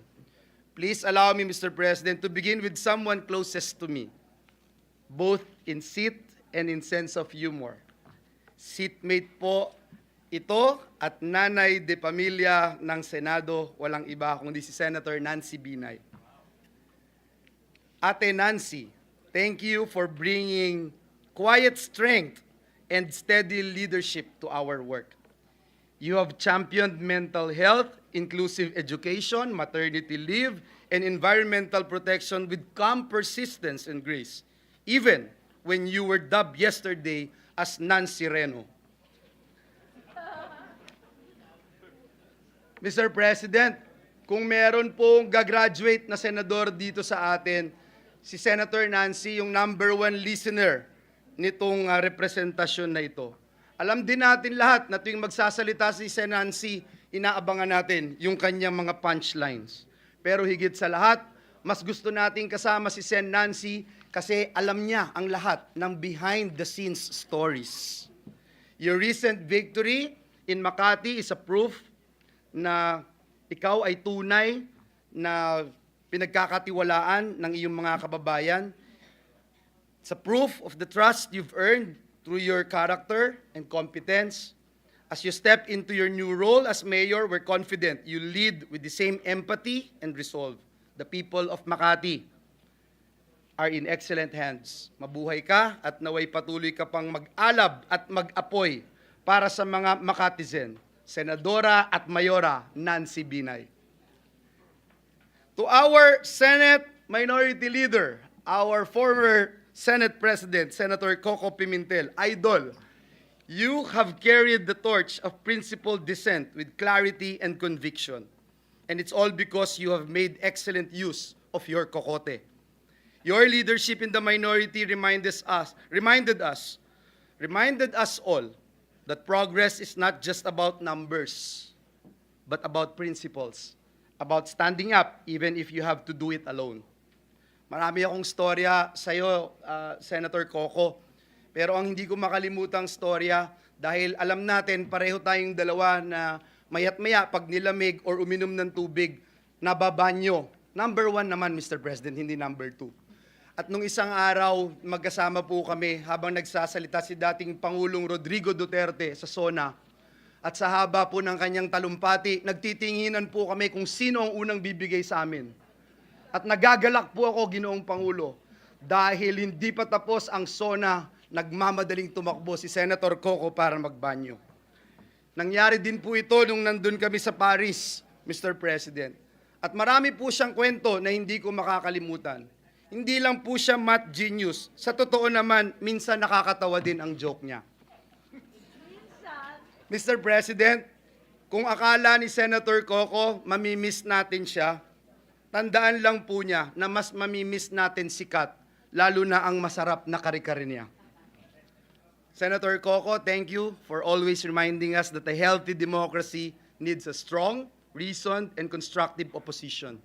You have surely shaped the degree and caliber of debates held in this session hall. At ako po yung isang buhay na patotoo sa iyong mga interpellations. We look forward to engaging in meaningful discourse with you in the future, perhaps not from standing behind the Senate pulpit, but as former colleagues, and more importantly, as a brother in Christ and as a good friend. And to our amazing Grace here in the Senate, Senator Grace po, working with you has been a true honor. We stood together on measures that expanded access to critical digital and economic opportunities, from SIM Registration Act to the establishment of the Bulacan Airport City, Special Economic Zone. Thank you very much, Senator Grace. Ate Grace, for championing laws that modernize the way Filipinos live, move, and connect. It is a privilege to join you as both co-author and co-sponsor of measures that will create long-term opportunities, especially for our kababayans in the provinces. Hindi ko makalimutan at hindi ko makakalimutan nung bumisita ka sa amin sa Bulacan, kasama si Senator JV, Senator Nancy, Senator Mig, Senator Sani Angara, at sumakay tayo sa maliit na bangka doon sa San Rafael. At dahil malakas ang alon, napagtripan ka namin na ikaw ang umupo sa harap. At dahil sa lakas ng alon, ikaw ay basang-basa, kaming lahat tuyong-tuyo. At ang pinakamaganda doon, walang damit na dala si Senator Grace po. Kaya doon nyo po makikita kung gaano ka-cowboy at kadali kasama si Senator Grace. Senator Grace po, hanggang ngayon, ang wish ko pa rin mapanood at mahanap na pelikula, mapanood ko na yung pelikula mong Durugin si Totoy Bato.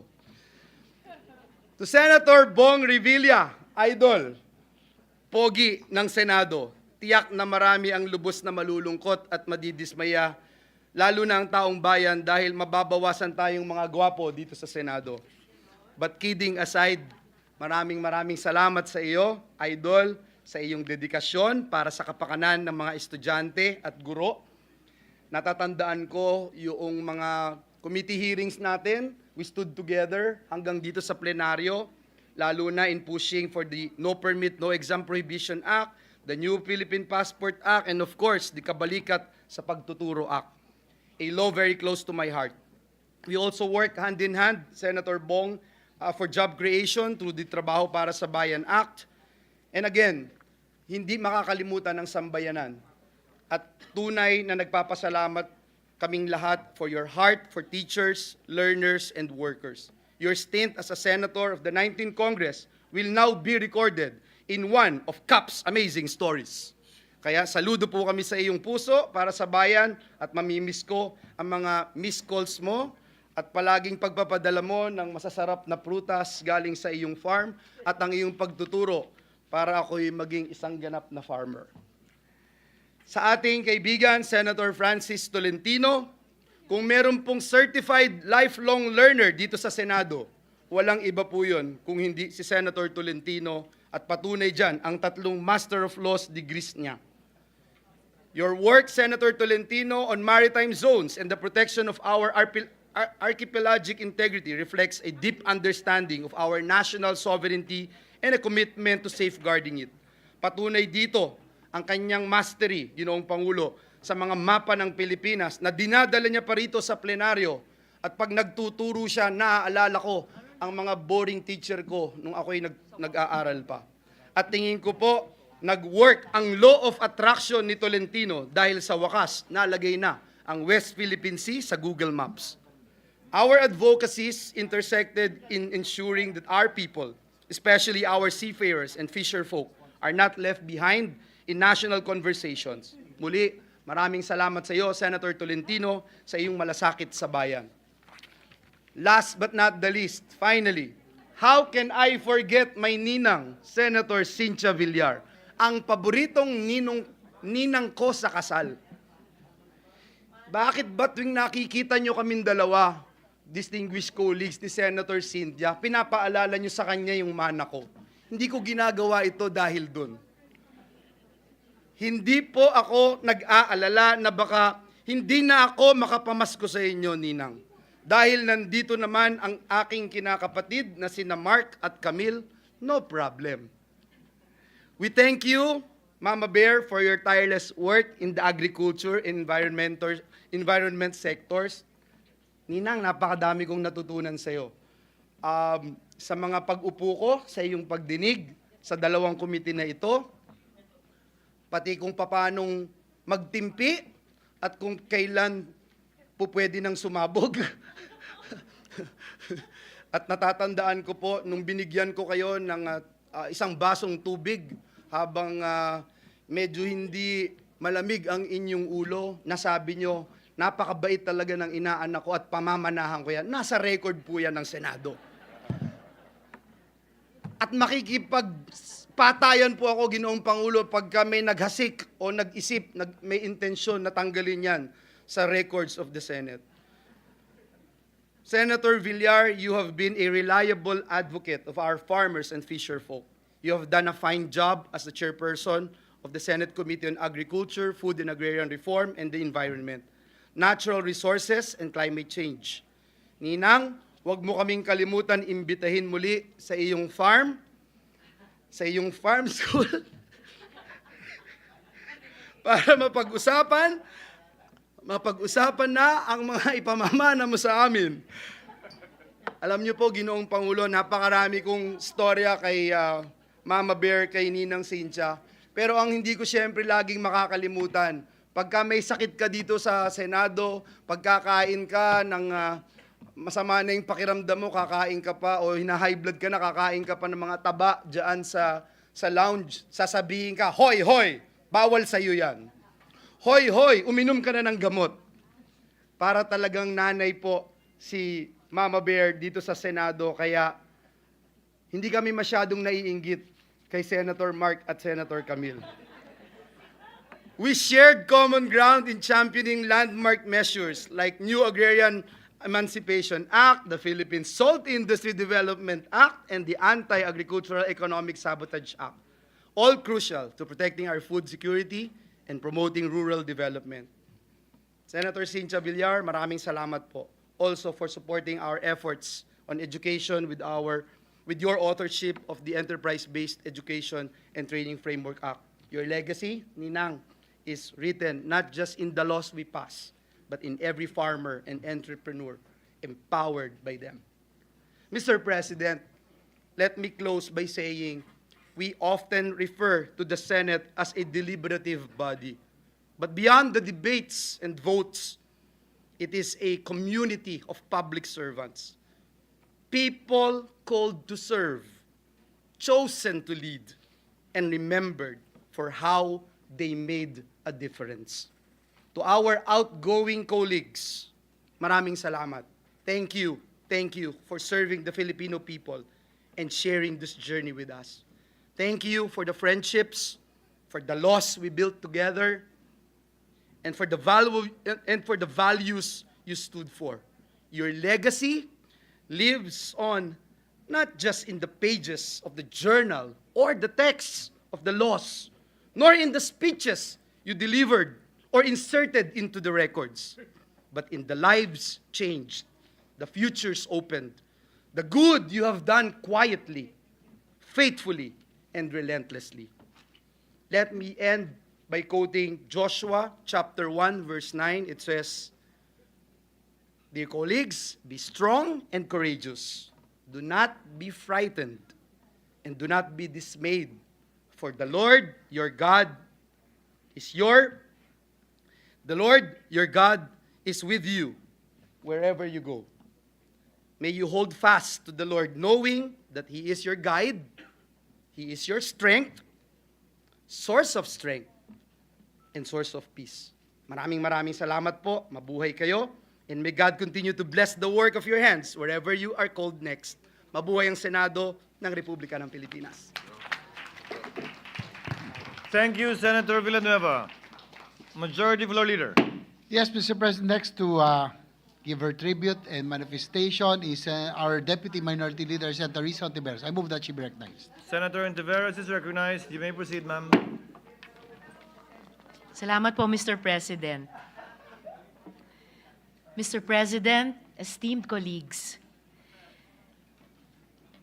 together with Senator Cynthia, Senator Grace, Senator Bong Revilla, Senator Nancy, Majority Leader Francis, today I rise with a grateful heart to honor a longtime friend, a colleague, and a principled leader, Senator Aquilino Koko Pimentel III, who at the end of this Congress concludes his term as Minority Leader.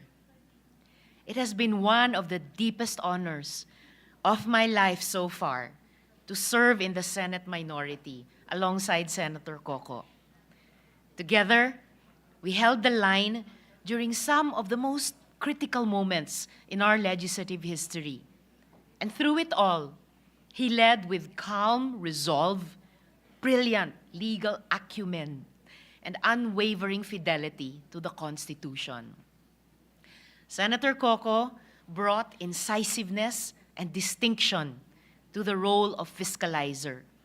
He asked the hard questions when others chose silence, whether scrutinizing the national budget with precision or boldly raising constitutional doubts on the passage of the Maharlika Investment Fund. He reminded us that loyalty to the people and to the law must always trump political expediency. And just last night, we bore witness to another defining moment of this Senate and of Senator Koko's steadfast leadership when this chamber finally acted on the impeachment complaint against the Vice President. It was Senator Koko who stood firm in reminding the Senate of its constitutional duty. While the minority and other colleagues did not succeed in preventing the remanding to the House of the impeachment complaint, let the record show that when history knocked on the door of the Senate, he did not flinch. He answered it with courage and clarity. In all these, I see the enduring legacy of his father, the late Senate President Aquilino Nene Pimentel Jr., a patriot who, in 2001, chose to resign rather than be complicit in the refusal to open a piece of evidence in another impeachment trial. Senator Koko has carried that torch of integrity forward, fearlessly, faithfully, and humbly. To you, Senator Koko, salamat kaayo.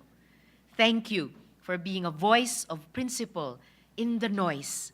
Thank you for being a patient but firm partner and leader in the minority. Thank you for reminding us that the strength of our democracy lies not in numbers, as said by one of our colleagues who spoke earlier, but in ethical clarity. The Senate just won't be the same without you. But I have no doubt that wherever your road next leads, you will continue to be a servant of the people and a steward of our democracy. Mabuhay ka, Senator Koko. Padayon at maraming salamat. Salamat, Mr. President. Noted and entered into the records. Thank you, Senator Ontiveros. Majority Floor Leader. Yes, Mr. President, next to give his manifestation and tribute is Senator Mark Villar. I move that he be recognized. Senator Mark Villar is recognized. You may proceed, sir. Yeah, Mr. President, I'd like to rise to, of course, give my thanks to all those graduating colleagues. As a neophyte senator, I've learned so much from you, and it's been an honor to serve with all of you, Sen. Nancy Binay, Senator Bong Revilla, Senator Francis Tolentino, Senator Grace Poe, Senator Koko Pimentel. I wish we could have served longer. I've learned so much, and if I had another 3 years, I would be much richer for it if we were able to spend together. But you consider me as a friend, and you'll always have my support and my admiration. Thank you. And of course, I'd like to also give a special tribute to my mother, and I'm standing here today. I would be remiss if I did not say a few words for my mother. Alam ko naman na siya po yung mother bear ng Senado, but she is my mother. For me, she's mama. And she's been a significant part of the upper chamber since she first took office in 2013. For more than a decade, she's been a pillar of the Senate, advancing cross-sectional interests for the development of the Filipino nation. Senator Cynthia, or I call her Mama, has chaired the Senate Committee on Agriculture and Food and the Senate Committee on Environment and Natural Resources since 2013 and until now.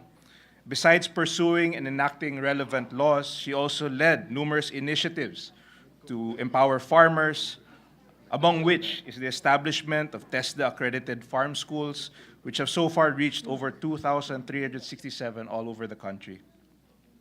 Through her work, she has made possible various programs and advocacies that uplifted the conditions of farmers and fisher folk. My mother has worked her way through her years here at the Senate, brick by brick, building up the foundation of opportunities that continuously bolster the conditions of Filipinos till this day. Being known as Mrs. Hanep Buhay, she has also pioneered programs and activities in our beloved Las Piñas for struggling constituents who are in need in terms of securing support to jumpstart their livelihoods. To this day, her initiatives have benefited thousands of Las Piñeros and Filipinos from across the country. And I'd just like to say I'm very honored to share the wisdom of my mother to the Filipino people. And if I can share with everyone the passion, I admire her passion for her work, especially in agriculture. Linggo-linggo po, yun ang topic namin sa aming mga lunch, sa aming mga family lunch. At marami po akong natututunan sa mga lunches namin tungkol sa agrikultura. And I can say that I am an expert just by listening to my mother and her opinions about how to improve our agriculture. And I can say that the moves, the legislation that she has done in this chamber will reverberate through many generations of Filipinos. And for that, I have the highest respect. And I think to be able to serve in this chamber with your mother is a very unique honor. I think Senator Jinggoy knows the feeling siguro dahil kasama mo rin ang mother mo sa Senate. But it's a very unique, it's a very unique experience. And I'd just like to say that, Mom, it's been an honor for me to serve here for the past 3 years. I learned so much from you, and I hope it's my ambition that I can have the same effect in terms of legislation that you have made in this chamber. So I will always follow your lead, and with what I've learned from you, I'll carry on your legacy here in the Senate. So thank you, Mama, for always supporting me, and you have all my respect and all my love and all my admiration. Thank you. Thank you. Thank you very much. Thank you, Senator Mark Villar. Majority Leader.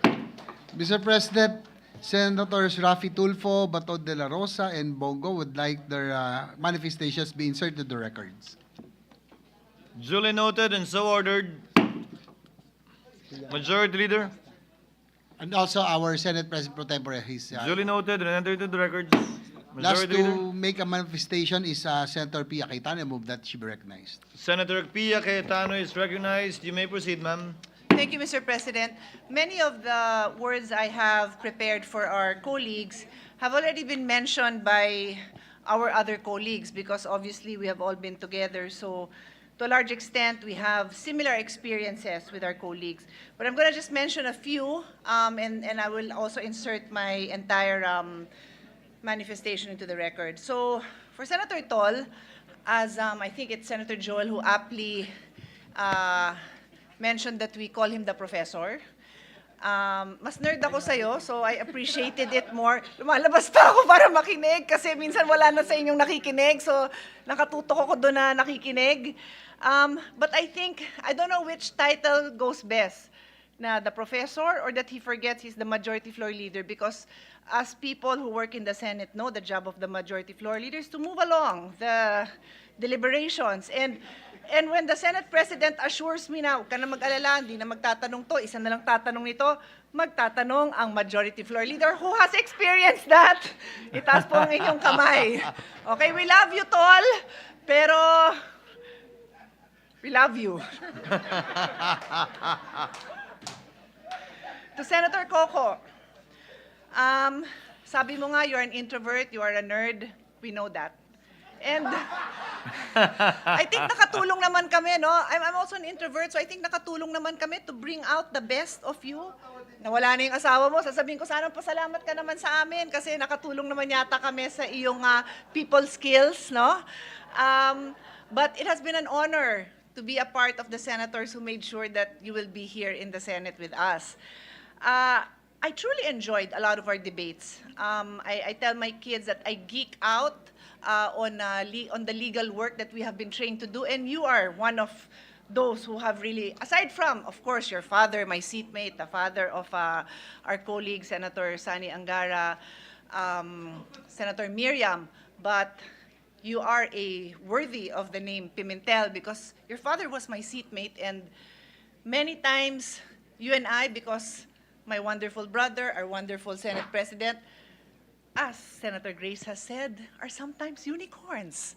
So, tayong naiiwan mga senador, tayo naiiwan mga senator lawyers na tinatry natin mapaayos ang ating crafting of laws, and in fairness, to always make it easy for the people to understand. So I thank you for that. I thank you for that. Senator Mayor Nancy Binay, I join our colleagues in saying that behind that quiet demeanor is a lot of strength and sincerity and a lot of hours that you have put in attending all of these hearings. I would sometimes come during budget hearings, and we all come at different times, and you always updated me on the most in fairness, hindi yung chika yung ikukwento ko. She would always update me on very controversial issues that required 3 hours of hearing, pero 10 minutes or 1 minute worth lang ang laman nun. Tas she would update me on that. And I always was in awe that you had the patience to sit through those hearings and then concise 3 hours in 30 seconds for me. So thank you for that. We've shared many common advocacies, and I think just a few days ago, I delivered the bicameral, what do you call it? report.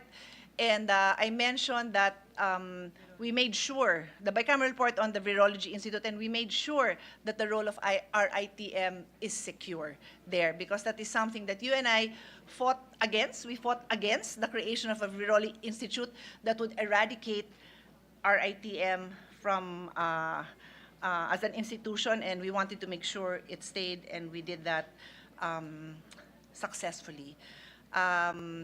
I wish you all the best, and I mentioned to your husband that perhaps he and my brother, Senator Alan, can create a Senate Spousal Committee for the not just cordial, but best relationship that Makati and Taguig can ever have. To Senator Grace Po, I'm also grateful for the many years of partnership on many issues, the last of which during the term that she chaired the Committee on Finance and I was the Vice Chair. We worked together on many health, education, women and children's issues. I am proud to ensure that a foundling was considered a Filipino senator. I am proud that we have been able to work together on many legislation that are protecting the most vulnerable, and who else would not be as vulnerable as a child that is born either without known parents or with known parents who leave them behind. So thank you also for the inspiration. And we leave on, from foundling, we go to animal welfare, and I promise to keep up the work that you have started. And I wish you also all the best. To Senator Bong, my kabatch, we have been together since 2004, many years. I'd like to say, mas mukha pa naman akong bata kaysa sayo. Part of my, I'm sometimes introduced as the youngest ever elected female senator. It would be the youngest ever elected senator, if not for Bong, who is 6 months younger than me, kaya female senator. The youngest is no other than my batchmate, Senator Bong Revilla. It is true what so many of us have said. He always comes with a light heart, with good words for all of us. And we only hope and pray that you continue to share this brightness with everyone. Thank you for the very meaningful legislation that you passed in the last few years. And to Tita Cynthia. Tita Cynthia, I had so many interesting stories, pero parang mas bagay siya off the record na lang. Off the record na lang, doon na lang sa group chat. Abangan nyo. Abangan nyo. A lot of them include Senator Sani Angara also. A lot of them kasi was during our last campaign together. So, off the record na lang yon. Pero suffice it to say that, wala na si Mark. Mark, you have a very interesting mother who has also become a mother to all of us. And truly, truly admirable, Tita Cynthia, your passion, conviction for the environment, for the farmers, conservation, and for that, you will always be an inspiration to us. Finally, I just want to acknowledge the leadership of our Senate President, Chis Escudero. Thank you so much for shepherding us through.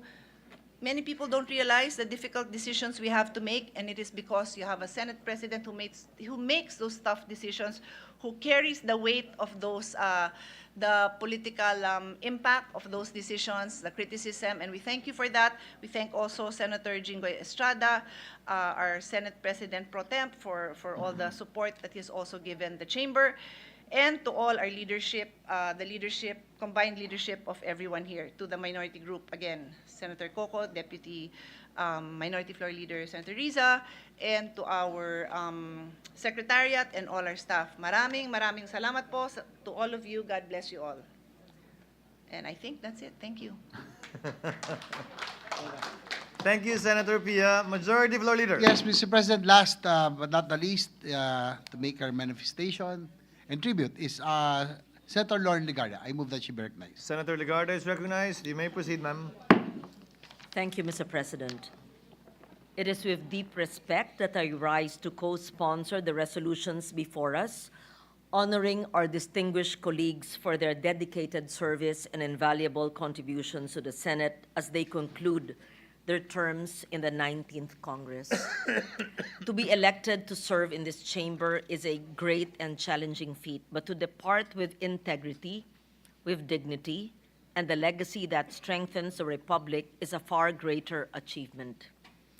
Much can be said about Senator Grace Poe's stellar performance in the Senate, where we have collaborated countless times, yet beyond that, we share a deep history. I admired her father, my running mate, Fernando FPJ Jr., and stood by him during the challenging 2004 presidential campaign when we faced the Filipino people and offered what we could. Needless to state, fate has been kind to us Filipinos that while we never saw an FPJ presidency, we were blessed with the next best thing in the dedicated service of Senator Grace Poe.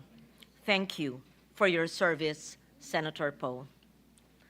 To Senator Cynthia Villar, working alongside you in championing environmental protection has been a privilege. As you conclude your term, I want to personally thank you for standing firm on safeguarding our protected areas and speaking out against activities that threaten our coasts and marine life. Your dedication has left a lasting mark on all of us. I wish you continued purpose and success as you take on new journeys beyond the Senate. Senator Bong Revilla, thank you for your years of service in the Senate and for your support that you've extended to measures we have jointly pursued, promoting environmental protection, disaster resilience, and for the welfare of teachers and education. Your contributions to the work of this chamber have been part of our collective effort to serve the Filipino people. Thank you once again, and may your future work continue to benefit the Filipino. Minority Leader, Senator Aquilino Koko Pimentel III, your leadership as Minority Leader reminds us that a senator's duty goes beyond endorsing measures that we support. It's about ensuring every proposal is rigorously examined against the Constitution, laws, sound policy, reason, and purpose. The 19th Congress owes much to the minority's steadfast vigilance. Without your tireless scrutiny and principled challenges, we risk passing laws that fall short of serving the people. Thank you for championing thorough deliberation and upholding the integrity of our legislative process. I wish you continued strength and wisdom in all that you do. Senator Francis Tolentino's contributions to the 19th Congress have been immeasurable, from his tireless leadership of the majority during deliberations to his steadfast defense of pivotal laws critical to our national territory and security. His dedication has been instrumental in advancing measures that safeguard our sovereignty and benefit the Filipino people. Thank you, Senator Tol. We wish you were here, and best wishes as you embark on your next chapter. And to my BFF, seatmate Nancy,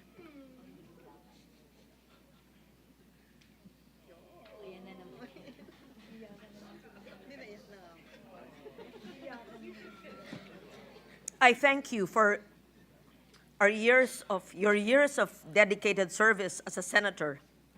While we part as colleagues here in the Senate, I'm proud and excited for your next chapter as mayor of Makati. You've always brought a thoughtful and grounded perspective to the Senate and consistently championed the welfare of women, children, the elderly, families, and your work in tourism, in heritage preservation and culture, and social services, and many more, as well as inclusive policies, reflects a deep sense of public duty and integrity. Ba't mo ako pinapaiyak?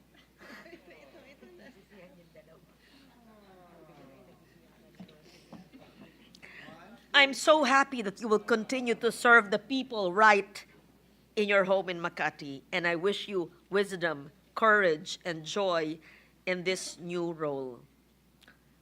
I agree with Pia that it was not just Marites stories, but really much, much more. Sino na ang katabi ko ng 6 na taon na magre-report sa akin araw-araw ng mga pangyayaring hindi ko alam at malalaman? Dahil in a way, I'm an introvert, believe it or not, like the minority leader. Anyway, as some of you, my colleagues, close this chapter, may you carry forward the same passion and integrity that marked your service in this chamber. The term of an elective office will end, but the heart of a public servant endures beyond any farewell. My dear colleagues, congratulations, and we wish you well. Thank you, Senator Legarda. Majority Floor Leader.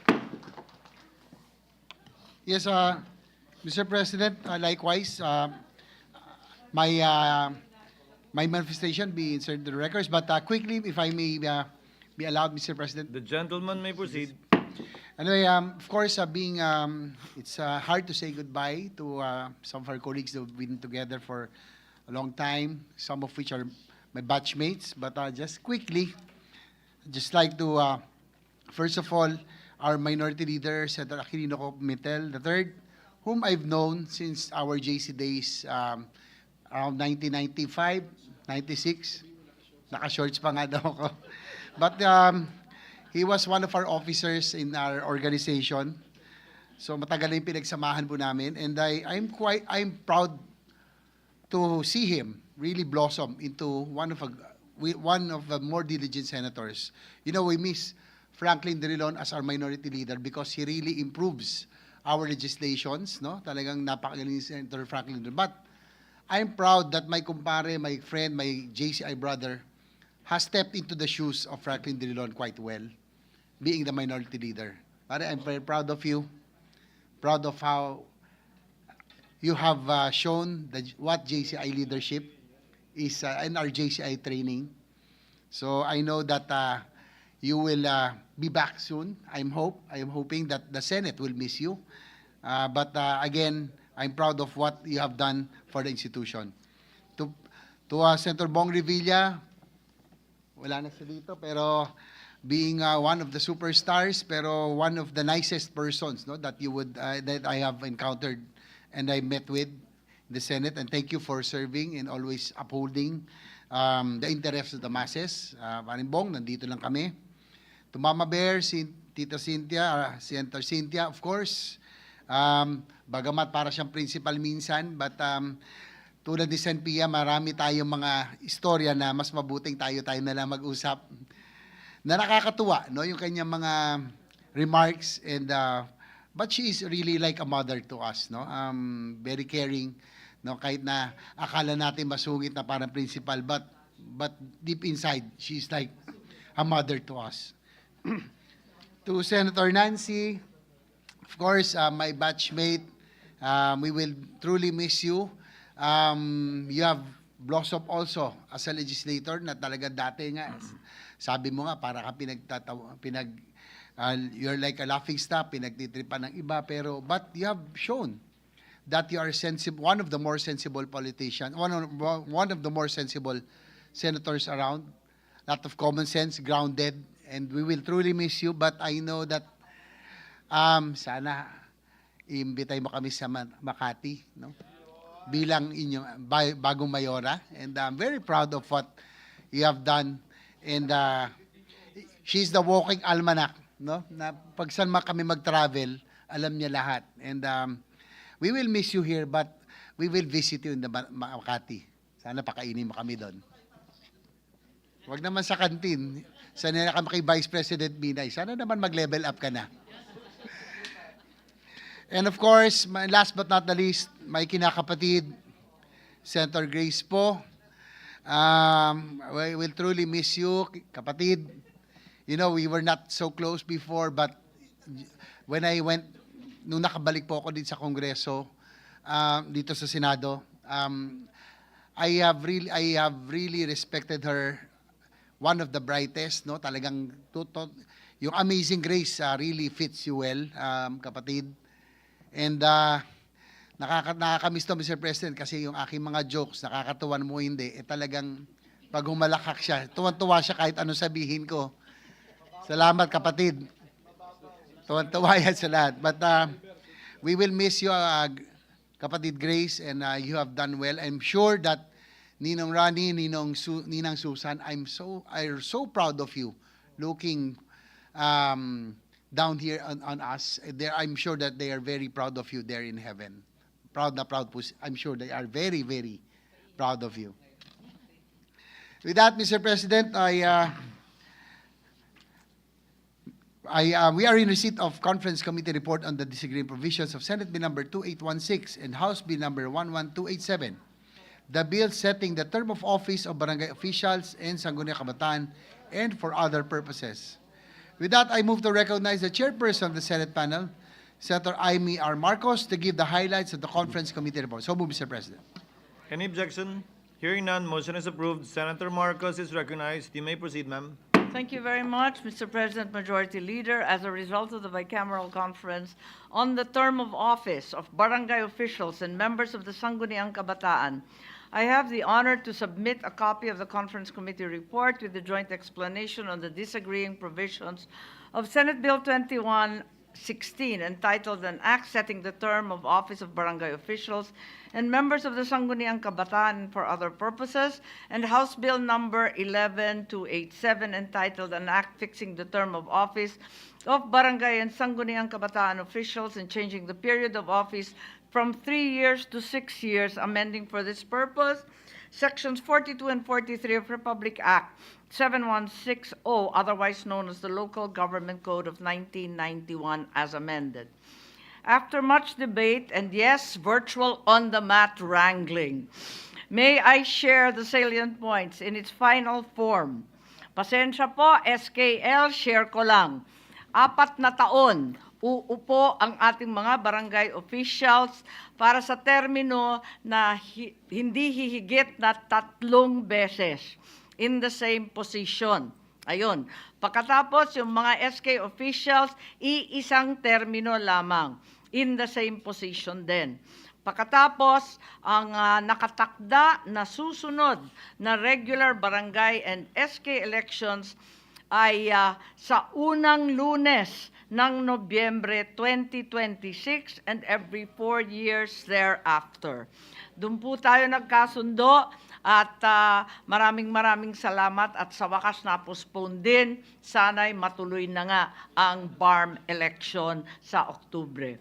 Mr. President, I now move that we approve and ratify the Conference Committee report on the disagreeing provisions of Senate Bill as stated 2816 and House Bill 11287 on the term of office of barangay officials and the members of the Sangguniang Kabataan. I so move.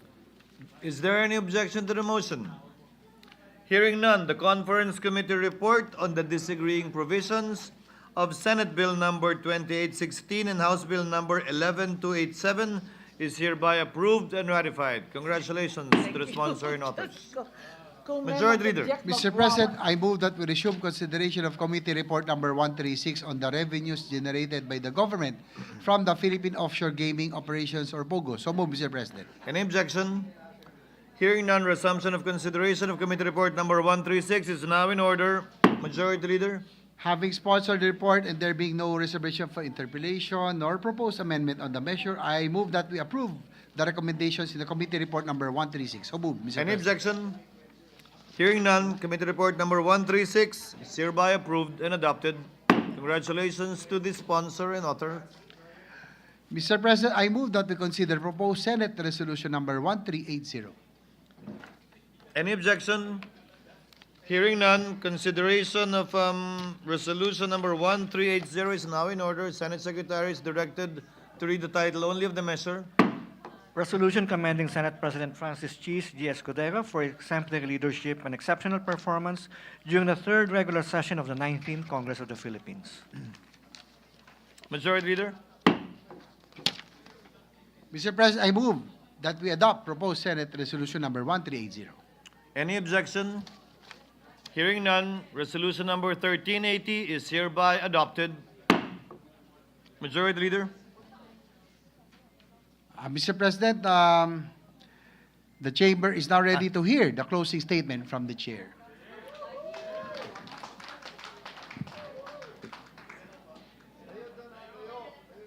Dito lang. Maikli lang naman. Bago makarating si Amiron, tapos na ako eh. Sa atin pong lahat, isang maganda at pinagpalang gabi. Tulad ng sinabi ko, maikli lamang ang aking magiging talumpati dahil halos nasabi naman na ang lahat ng pasasalamat kanina, nabanggit na lahat ng papuri kanina. Lahat ng mga magagandang salita ay ginawad na sa mga miyembrong lilisan at mananatili dito. Naangkin na rin lahat ng panukalang batas na pinasa natin, kaya wala na ako mababanggit.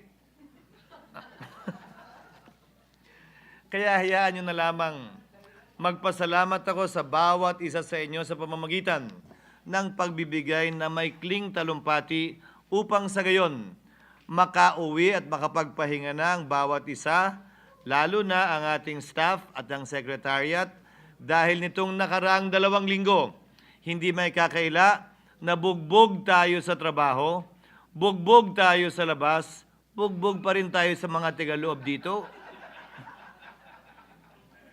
Kaya gusto ko ang mga oras tulad nito kung saan nagbibigay tayo ng mga magagandang talumpati. Kahapon lamang, maanghang na salita, nagpalitan tayo ng maanghang na salita. Pero ngayon, tila wala tayong ginawang mali sa isa't isa. Maging ganun pa man, Senator Koko, pinapatawad na kita. Lahat ng panimulang interpellation ni Senator Koko, naiinis ako, pero pag natapos siya, may punto naman talaga at naging mas matalino ako pagkatapos nun. Malaya na ang staff mo, Senator Koko, na makakauwi ng mas maaga mula bukas. Ang babanggitin ko na lamang yung mga nandito. Senator Nancy, ikaw dapat ang gumamit ng tagline ni Senator Mark Villar dahil ikaw sa totoo lang andito sa Senado, ang tahimik lang. Kaya ka siguro BFF ni Senator Lauren, ikaw lang hindi nagrereklamo tuwing pinapatay niya yung aircon.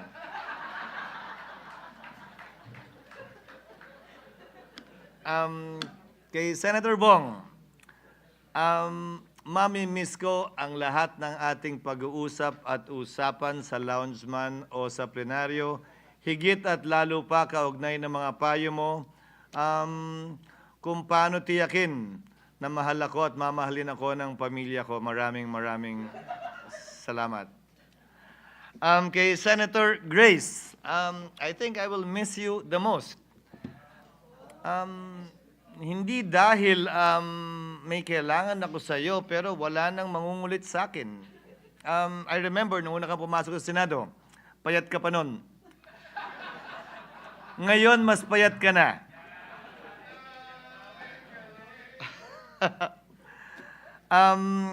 As Senator JV said earlier, I think your father will be proud of you. I met your dad first before I met you. I met your mom second before I met you. And I think they will both be proud of what you've accomplished and will continue to accomplish beyond your term here in the Senate. Isang bagay na lamang po ang sasabihin ko, lahat ng panukalang batas, resolusyon, committee report na naipasa natin ay dahil sa tulong at pagpahintulot ng bawat isa sa atin. Hindi lamang ng author, ng sponsor, ng may akda, kundi kabilang higit pa ang mga walang pangalan at muka na walang pinangungunahang honorable ang mga pangalan, pero sa totoo lang, mas malaki ang papel na ginampanan nila para maipasa ang mga panukalang batas, resolusyon at committee report na ito. At yan ay ang Senate Secretary at lahat ng empleyado ng Senado. Bigyan po natin sila ng pagkilala. Nitong nagdaang mga linggo, naging masalimut ang ating pinagdaan ng daan at naniniwala ako na sa mga susunod na buwan at linggo, hindi magbabago yan at magpapatuloy pa rin yan. Subalit, ang paniniwala ko ay ito, hindi tayo dapat tinitingnan depende sa kung sino ang binoto natin noong nagdaang eleksyon. That does not in any way define us and that should not define us in any way. Bawat isang miyembro, buo ang aking tiwala na nasa isip at nasa puso niya ang mataas na interes ng ating bansa at maganda at maayos na kapakanan para sa ating mga kababayan. Kailanman, hindi ko pinagdudahan yon. At sana, kapag ka tinitingnan natin ang bawat isa sa bulwagang ito, kapag ka pinapakinggan natin ang bawat isa sa mga salitang sinasambit sa bulwagang ito, kailanman huwag nating isiping may iba siyang iniisip o motibo dahil bawat isa sa atin ay pantay at parehas lamang dito sa bulwagang ito, matagal man o bago. Bilang panghuling salita, malaking oras ang hiniling na ng bansa at ng bayan at ng ating mga kababayan mula sa mga miyembro ng Senadong ito sa nagdaang 3 taon, sa nagdaang 6 na taon, sa nagdaang 12 taon para sa iba o higit pa. Maraming salamat sa inyong serbisyo. Thank you for your service. When I bid goodbye and bid farewell to the Senate in 2019 when I ran for governor, I said I will not say goodbye. I will not say goodbye to those who will not cross over to the 20th Congress unlike the impeachment. Instead, I will say, I will see you again. Hindi ako magpapaalam sa inyo. Ang sasabihin ko, hanggang sa muli nating pagkikita. Do not be strangers. We are just here. May dala man kayong folder o wala, andito pa rin kami. Mabigay man namin yung nilalaman ng folder o hindi, sana nakangiti pa rin kayo. And I look forward to working with you in government, in the Senate, and anywhere in the name and in the service of the Filipino people. Maraming salamat po sa inyo at sa ating lahat. Majority Floor Leader. Mr. President, I move that all pending matters under the calendar for ordinary business be sent to the archives. So move, Mr. President. Any objection? Hearing none. Motion is approved.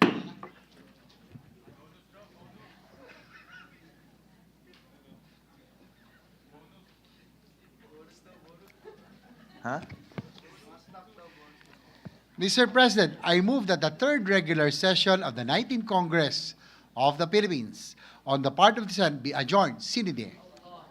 Is there any objection? Chair hears none. The motion is approved. By virtue of the authority vested in me, I hereby declare the third regular session of the 19th Congress of the Philippines on the part of the Senate adjourned sine die.